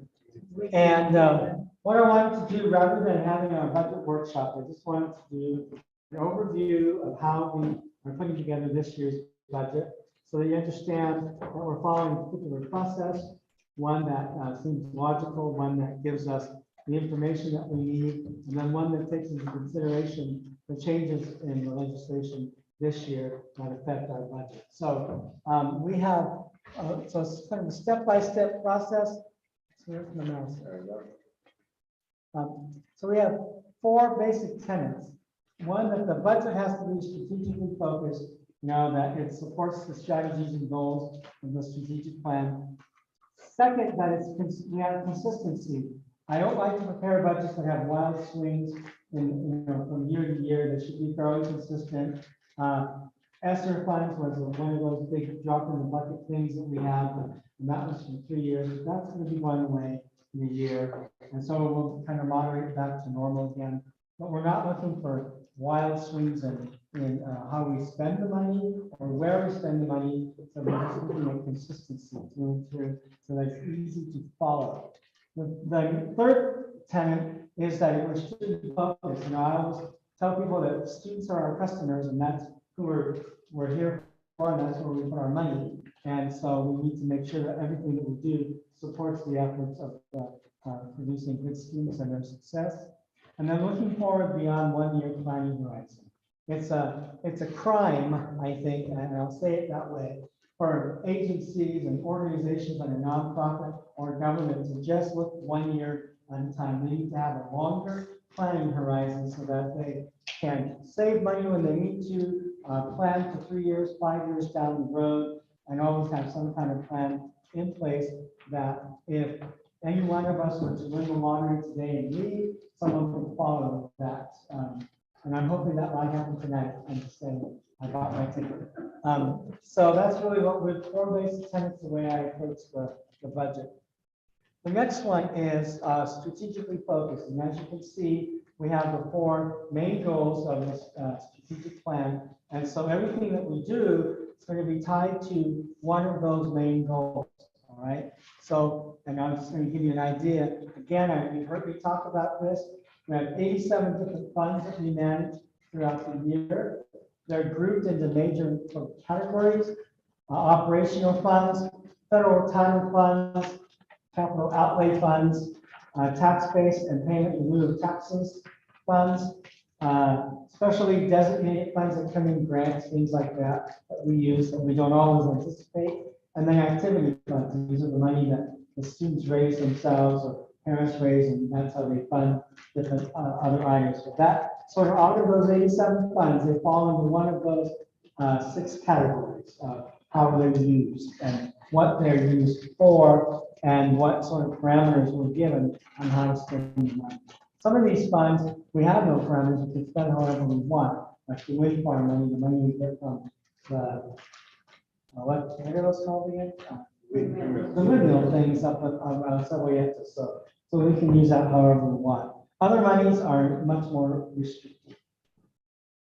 So, for example, our group got together and said, well, what funds really, what do we use to support the first goal of fostering student excellence and academic achievement?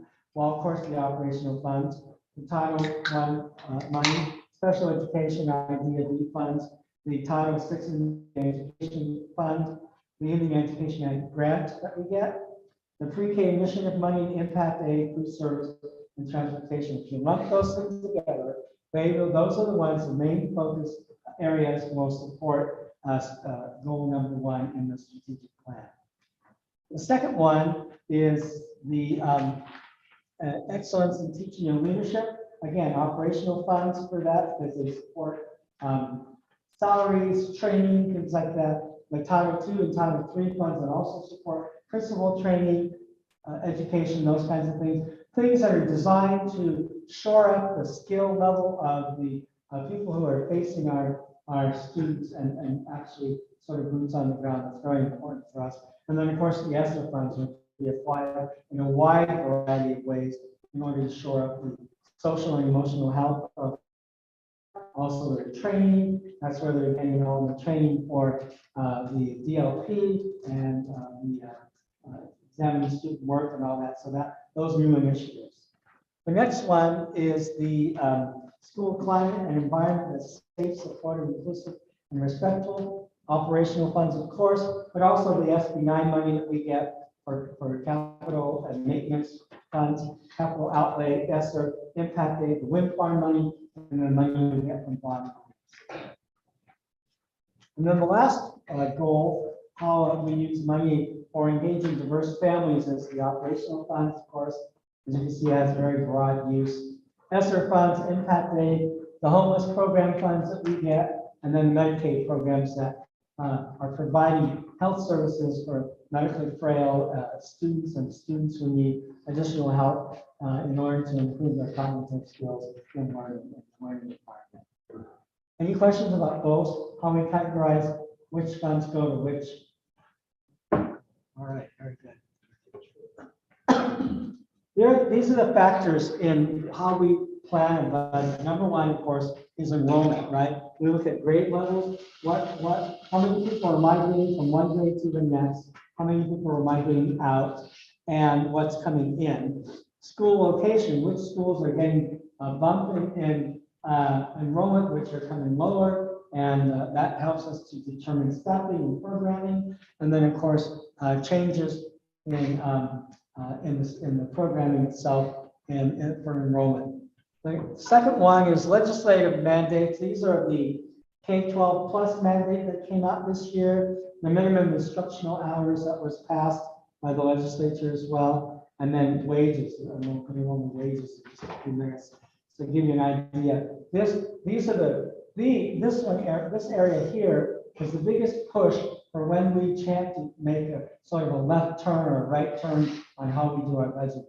So, for example, remember last year we went to minimum salaries for teachers, level 1, 2, and 3, to 50, 60, and 70,000. That was a major shift in our minimums. There are minimums. There's a huge increase coming this year as well for all staff and for teachers. And so you'll see how that's going to impact our budget as well. And then, of course, inflation. The New Mexico Public School Insurance Authority, the increase in the premiums there, and then the ERB retirement board, the increase in our contribution to that retirement board on behalf of employees, utilities, fuel, and then liability insurance. So that liability insurance went up 7.75% just in 1 year. That's over $100,000. Yes. The one for the instructional assistant or educational assistant, is that going to hit this from this school year? Yes, Is big that a time. big check? Big time. I'm going to go over that. Yep.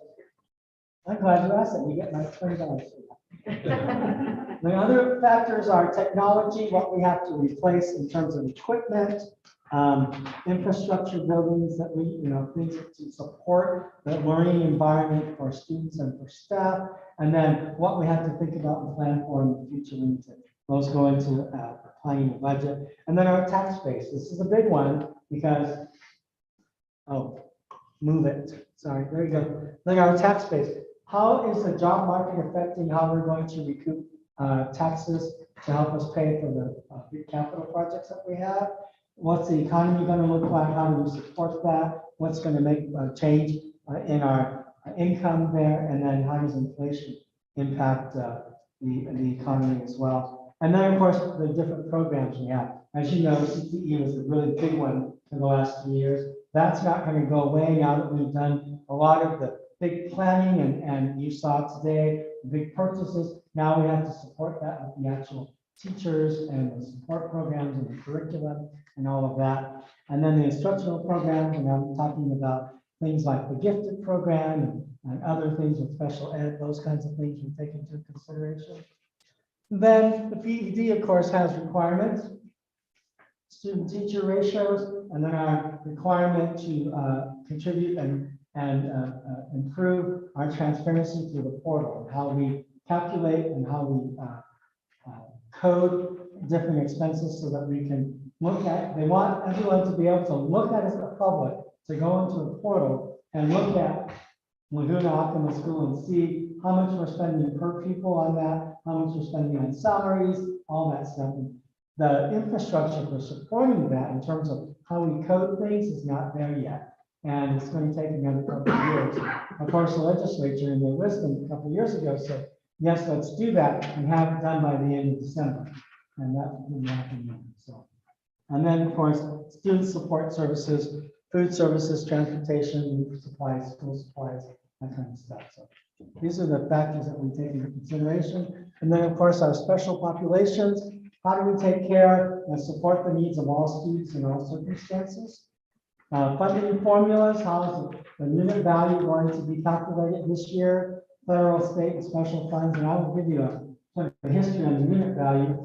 So 21-22, the unit value was $4,863. This is the amount per, and there's a complicated little formula on how the state comes up with this, but how much they give you per unit that's attributed to your student population. And that's what it contributes to the state equalization guarantee or the SEG. So it was 4863, which is about, well, if you multiply that, probably came out to about $32 million for that year. And they divide that into 12 and they send you this money.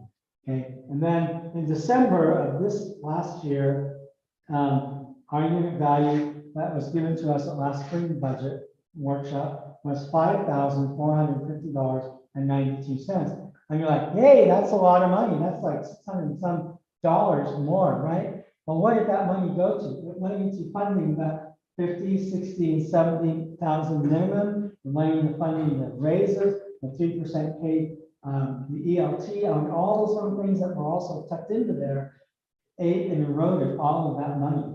And then we got a little surprise and a bump as well. They recalculated our SEG, our unit value, and so now it's at $5,522.50. A couple of weeks ago, I predicted with the Finance Committee, I think this year we're going to be closer to $5,600, right? Again, sounds like a lot of money if you look at that from 21-22, going from $4,863 to $5,600, right? A lot different, which is really good. They're funding what they're supposed to be funding.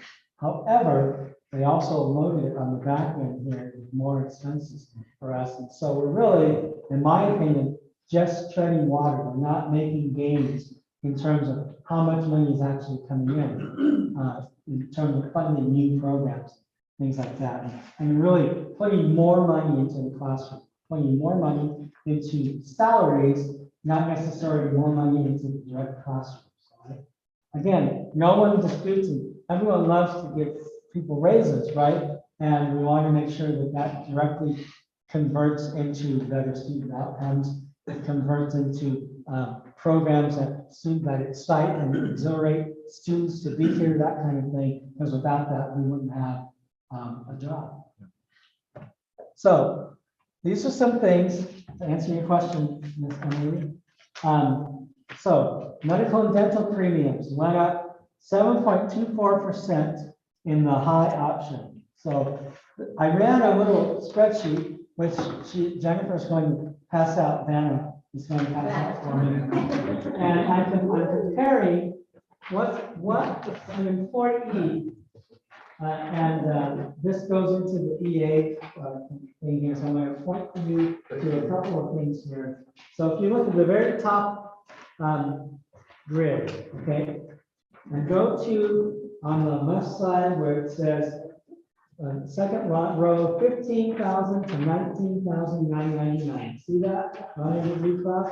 When you go across, so anyone who is in that category, and that's our EAs, cooks, custodians, that group, they are currently paying $273.18 per paycheck every 2 weeks for their premium.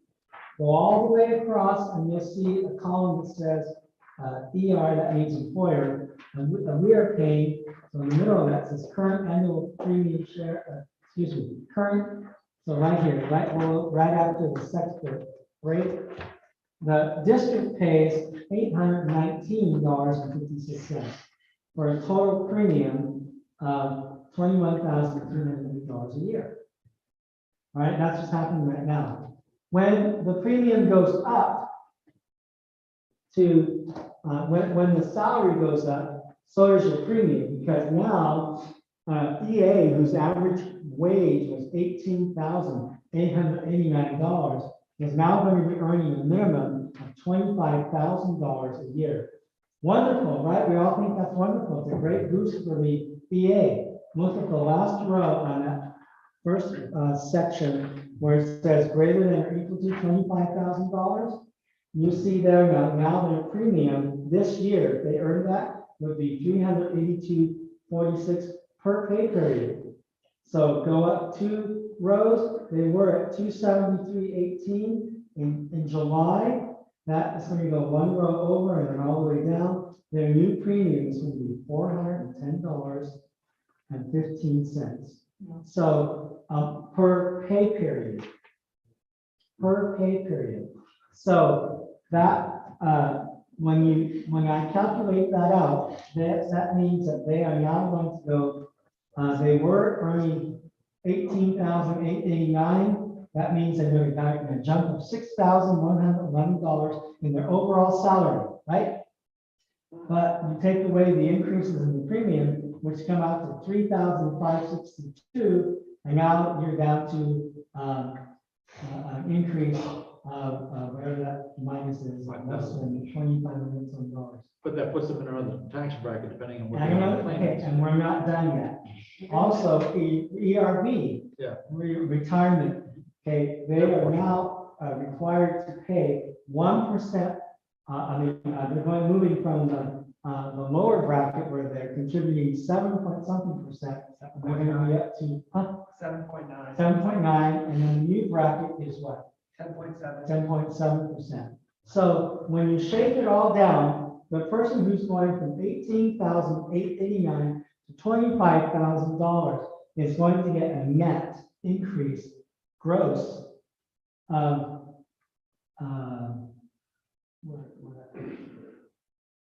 $881 For an entire year? over the year. So that's a hard sell. I mean, it's a great thing, right? But it's hard on the employees. And then on top of that, many of these employees qualify for Medicaid, they qualify for, or at least someone in the family does, right? Or they qualify for SNAP or for EBT. They're going to lose those benefits because now they're kicked out of that particular wage range where they qualify, and now it's a double whammy. What did the sick leave cost the district? I'm sorry? What did the sick leave cost the district that law that they just passed? You know, the sick leave, would they get so much? No, that never passed. It didn't pass. They didn't pass. The mandatory sick leave, yeah. The we already mandatory sick provide leave that. provision, it didn't make it. Yeah, Oh, yeah. I thought it did. No, but we pay sick leave vacation anyway. We sure do. To serve our folks there, so it wouldn't have mattered to the district. Right, right. So then you can see our risk insurance, that's our liability insurance, went up 7.73%. We just paid, in July last year, we paid $1.3 million in our premium. We made it one big payment. Now it's going to be just $1,480,000 for the same coverage, right? No change, just an increase. And that medical premium, by the way, is 7.24% this year, and next year, and next year, and next year, for a total of 5 years. Wow. That rate's going to go up. It's because NIMSIA is insolvent. And the NIMSIA and the legislature last year, in order to keep premiums at a whopping low 6%, infused cash into NIMSIA. Okay, but what makes NIMSIA insolvent, which is not unlike all the other healthcare plans, is the wave of COVID expenses and all of that. We're just now seeing that. I think I told that one time that I thought 10% increase rates was going to happen. Well, I was wrong, thankfully. However, I was wrong because I was only 1 year. Now it's going to be over, 35% over 5 years. Huge. They're mandating that this is going to happen. Huge. So then education minimums go, educational EAs go from 18 average, 18.5 to $25,000 a year. There's a 1% across the board salary increase for all employees, every single one. Put a mirror in their nose, if it fogs up, they get the 1%, right? Yeah. Then they have on top of that a 5% average salary increase, which means, according to the way they did that the last time, you could take this class of employees over here and give them 6%. This class of employees and give them 1%. This class and give them 2%, as long as overall it averages 5%. Well, I told Mr. Perez the last time we did this, I said, that's great. Why would we do that, right? And how do you determine which class is going to get what? So we did that across the board. So we're proposing we're going to do that same thing across the board, just a straight 6% across the board. And we take that salary schedule, we're on steps, and we just multiply it by 1.06, and that's the salary they're going to get for the next year. All right, as opposed to also moving the step. But moving the step does really nothing. It's just it's a pro forma. It doesn't really mean anything. It just, you have to have them, and we only give $1 more. I had an employee tell me, I lost a year last year. And I said, well, how did you do that? Or did you work a year? Yes. I said, well, then you got the same year. What do you mean that you lost? I didn't get my step increase. Okay, well, that's going to work out to like 0.0005 part of a penny for the rest of the year each paper. If that's what you want, I'll give it to you. I mean, I'm being snarky, but she saw it as a loss rather than seeing the big increases they got. Because remember last year we did the mid-year salary range as well as the increase at the end of the year. This year, if you work the extended learning time, which is the last year we're having the ELTP, it's another 3% premium. So on the daily rate, if you earn I don't know, $350 a day as a teacher, for example, you get that plus 3% for every single day you work for those 10 days. So those are the impacts on the budget as well. So that's what we're building in. Here's our time frame. Last year I thought it was pretty compressed. This year, I basically had 20 minutes to put this budget together before we have to bring it to you. Because March 29th is today. I'm sharing this with you on where we are.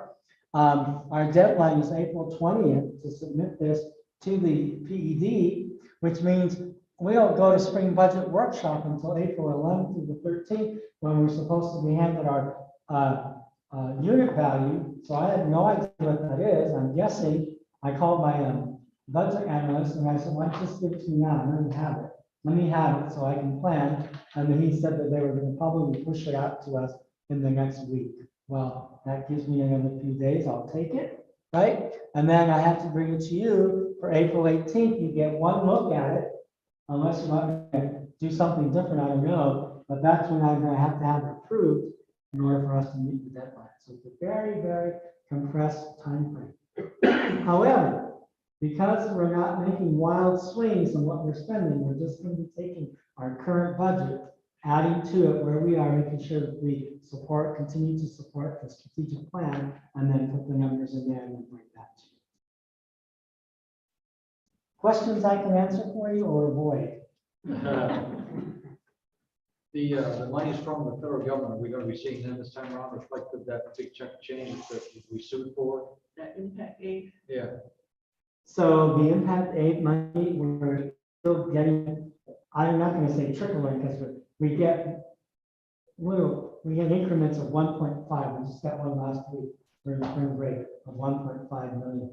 So we budgeted 3.5 million this year for the 100%.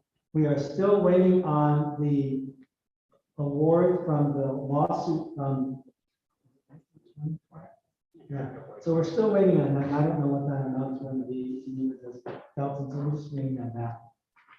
But that's going to be great. That's extra for us to work on user and with operations is also to support the goals in the strategic plan.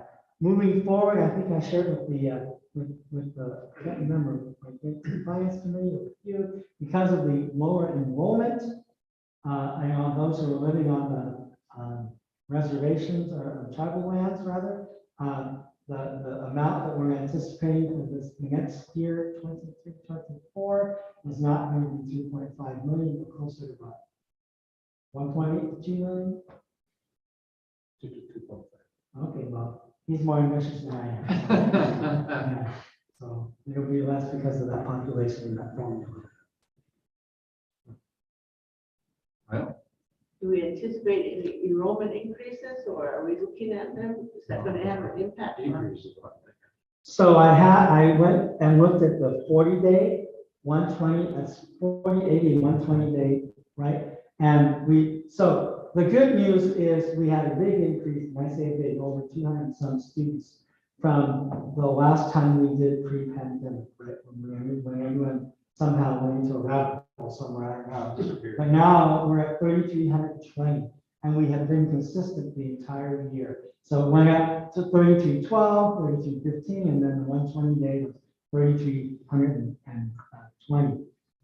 We were very conservative when we submitted our anticipated 925 data set. We think we're going to have 3,100 students. So now I was really pleased about that, because now we're going to have a little bit more in our said, so more than we anticipated, which I'm glad for. But I don't anticipate that it's going to go down. And I think what's going to really work in our favor is how well we build up these programs that we're building up now. CTE, all the different offerings that we're putting together to attract students to come and stay here and come to our school rather than go to a private school or to homeschool or to a charter school or anything like that. That's really what we have to do. If you think about students as our customers, what do we have that keeps them there and attracts them here? We have programs and good education and a solid foundation, that kind of thing, where they can make money when they leave. We have great equipment. The things that you saw today all contribute to us to retaining and improving our student population. That's what I look for. I'm a very optimistic person with things like that.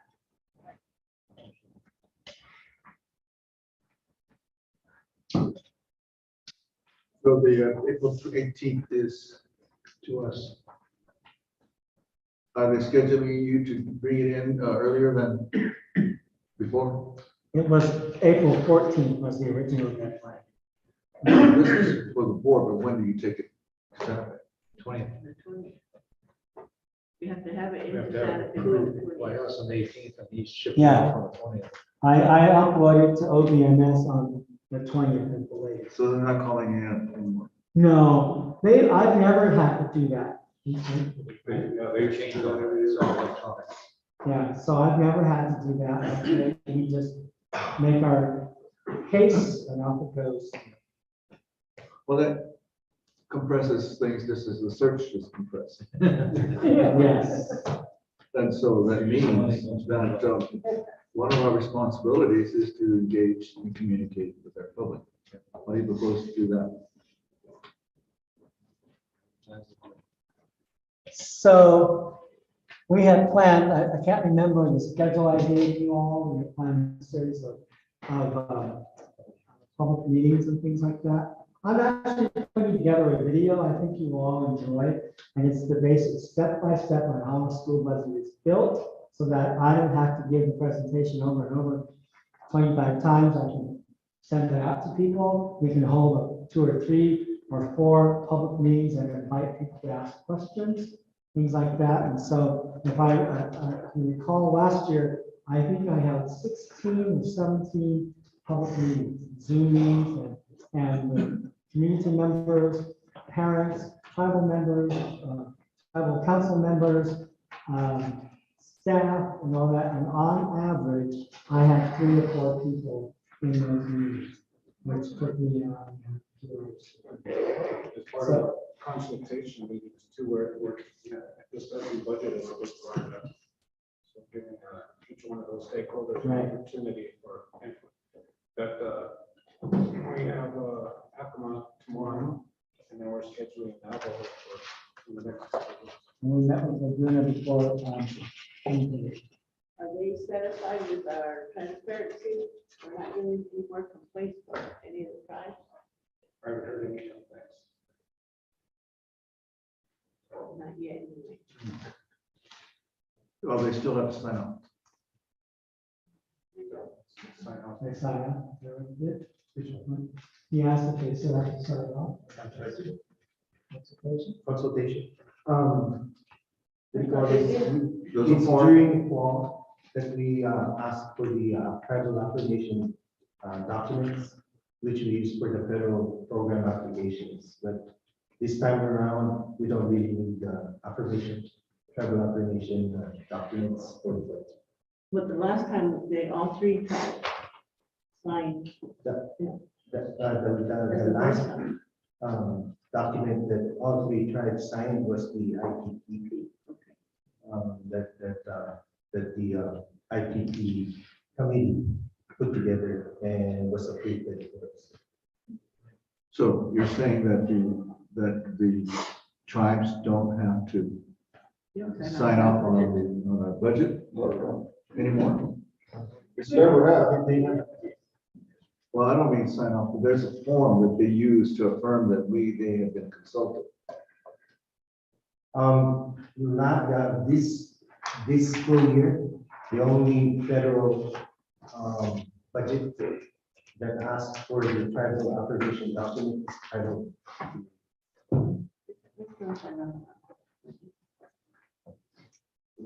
Otherwise, if they did, we'd never get it. And the form that they asked for is the one signed during fall traffic consultation. Steve, can our staff opt out of the insurance premiums and stuff like that, especially if they're covered by Medicare or Medicaid? Take it off us. Anyone can opt out, and even if they're covered under Indian Health Service, things like that, they certainly can. It's between them and the IRS, what they do, they can opt out. They just have to, we have to, of course, attest that they are offered plan.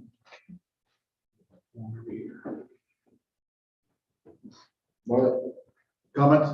Well, just quickly, my biggest complaint is they really don't give us a choice. On what? Approving the budget or not approving it or looking it over. I mean, the timeline is always, it's been my same complaint for 12 years on the board. I will say that when I started on the board, the unit value was 3,100. It's nice to see it at 5,600, but. Yeah. I mean, we really, They- there's nothing we can do but approve it. Right? Well, you cannot approve it, and then I have to ask for an extension. Right.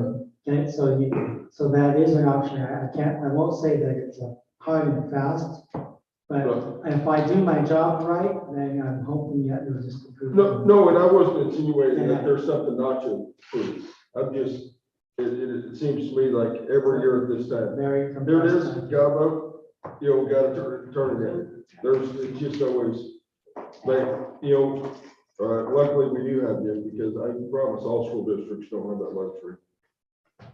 Well, do your job. It does it very well. Make it That's right. make it happen. Yeah. Get down the highway. You don't have to go down the highway, you just push the button. Push the button. All we do for the city to go. Any other comments? Are there any other motion that we desire? Motion to adjourn. Emily Daly has made a motion to adjourn. Is there a second? Second by Richard Jones to adjourn. Roll call. Yes. Robert Hayes. Yep. Richard Jones. Aye. Yes.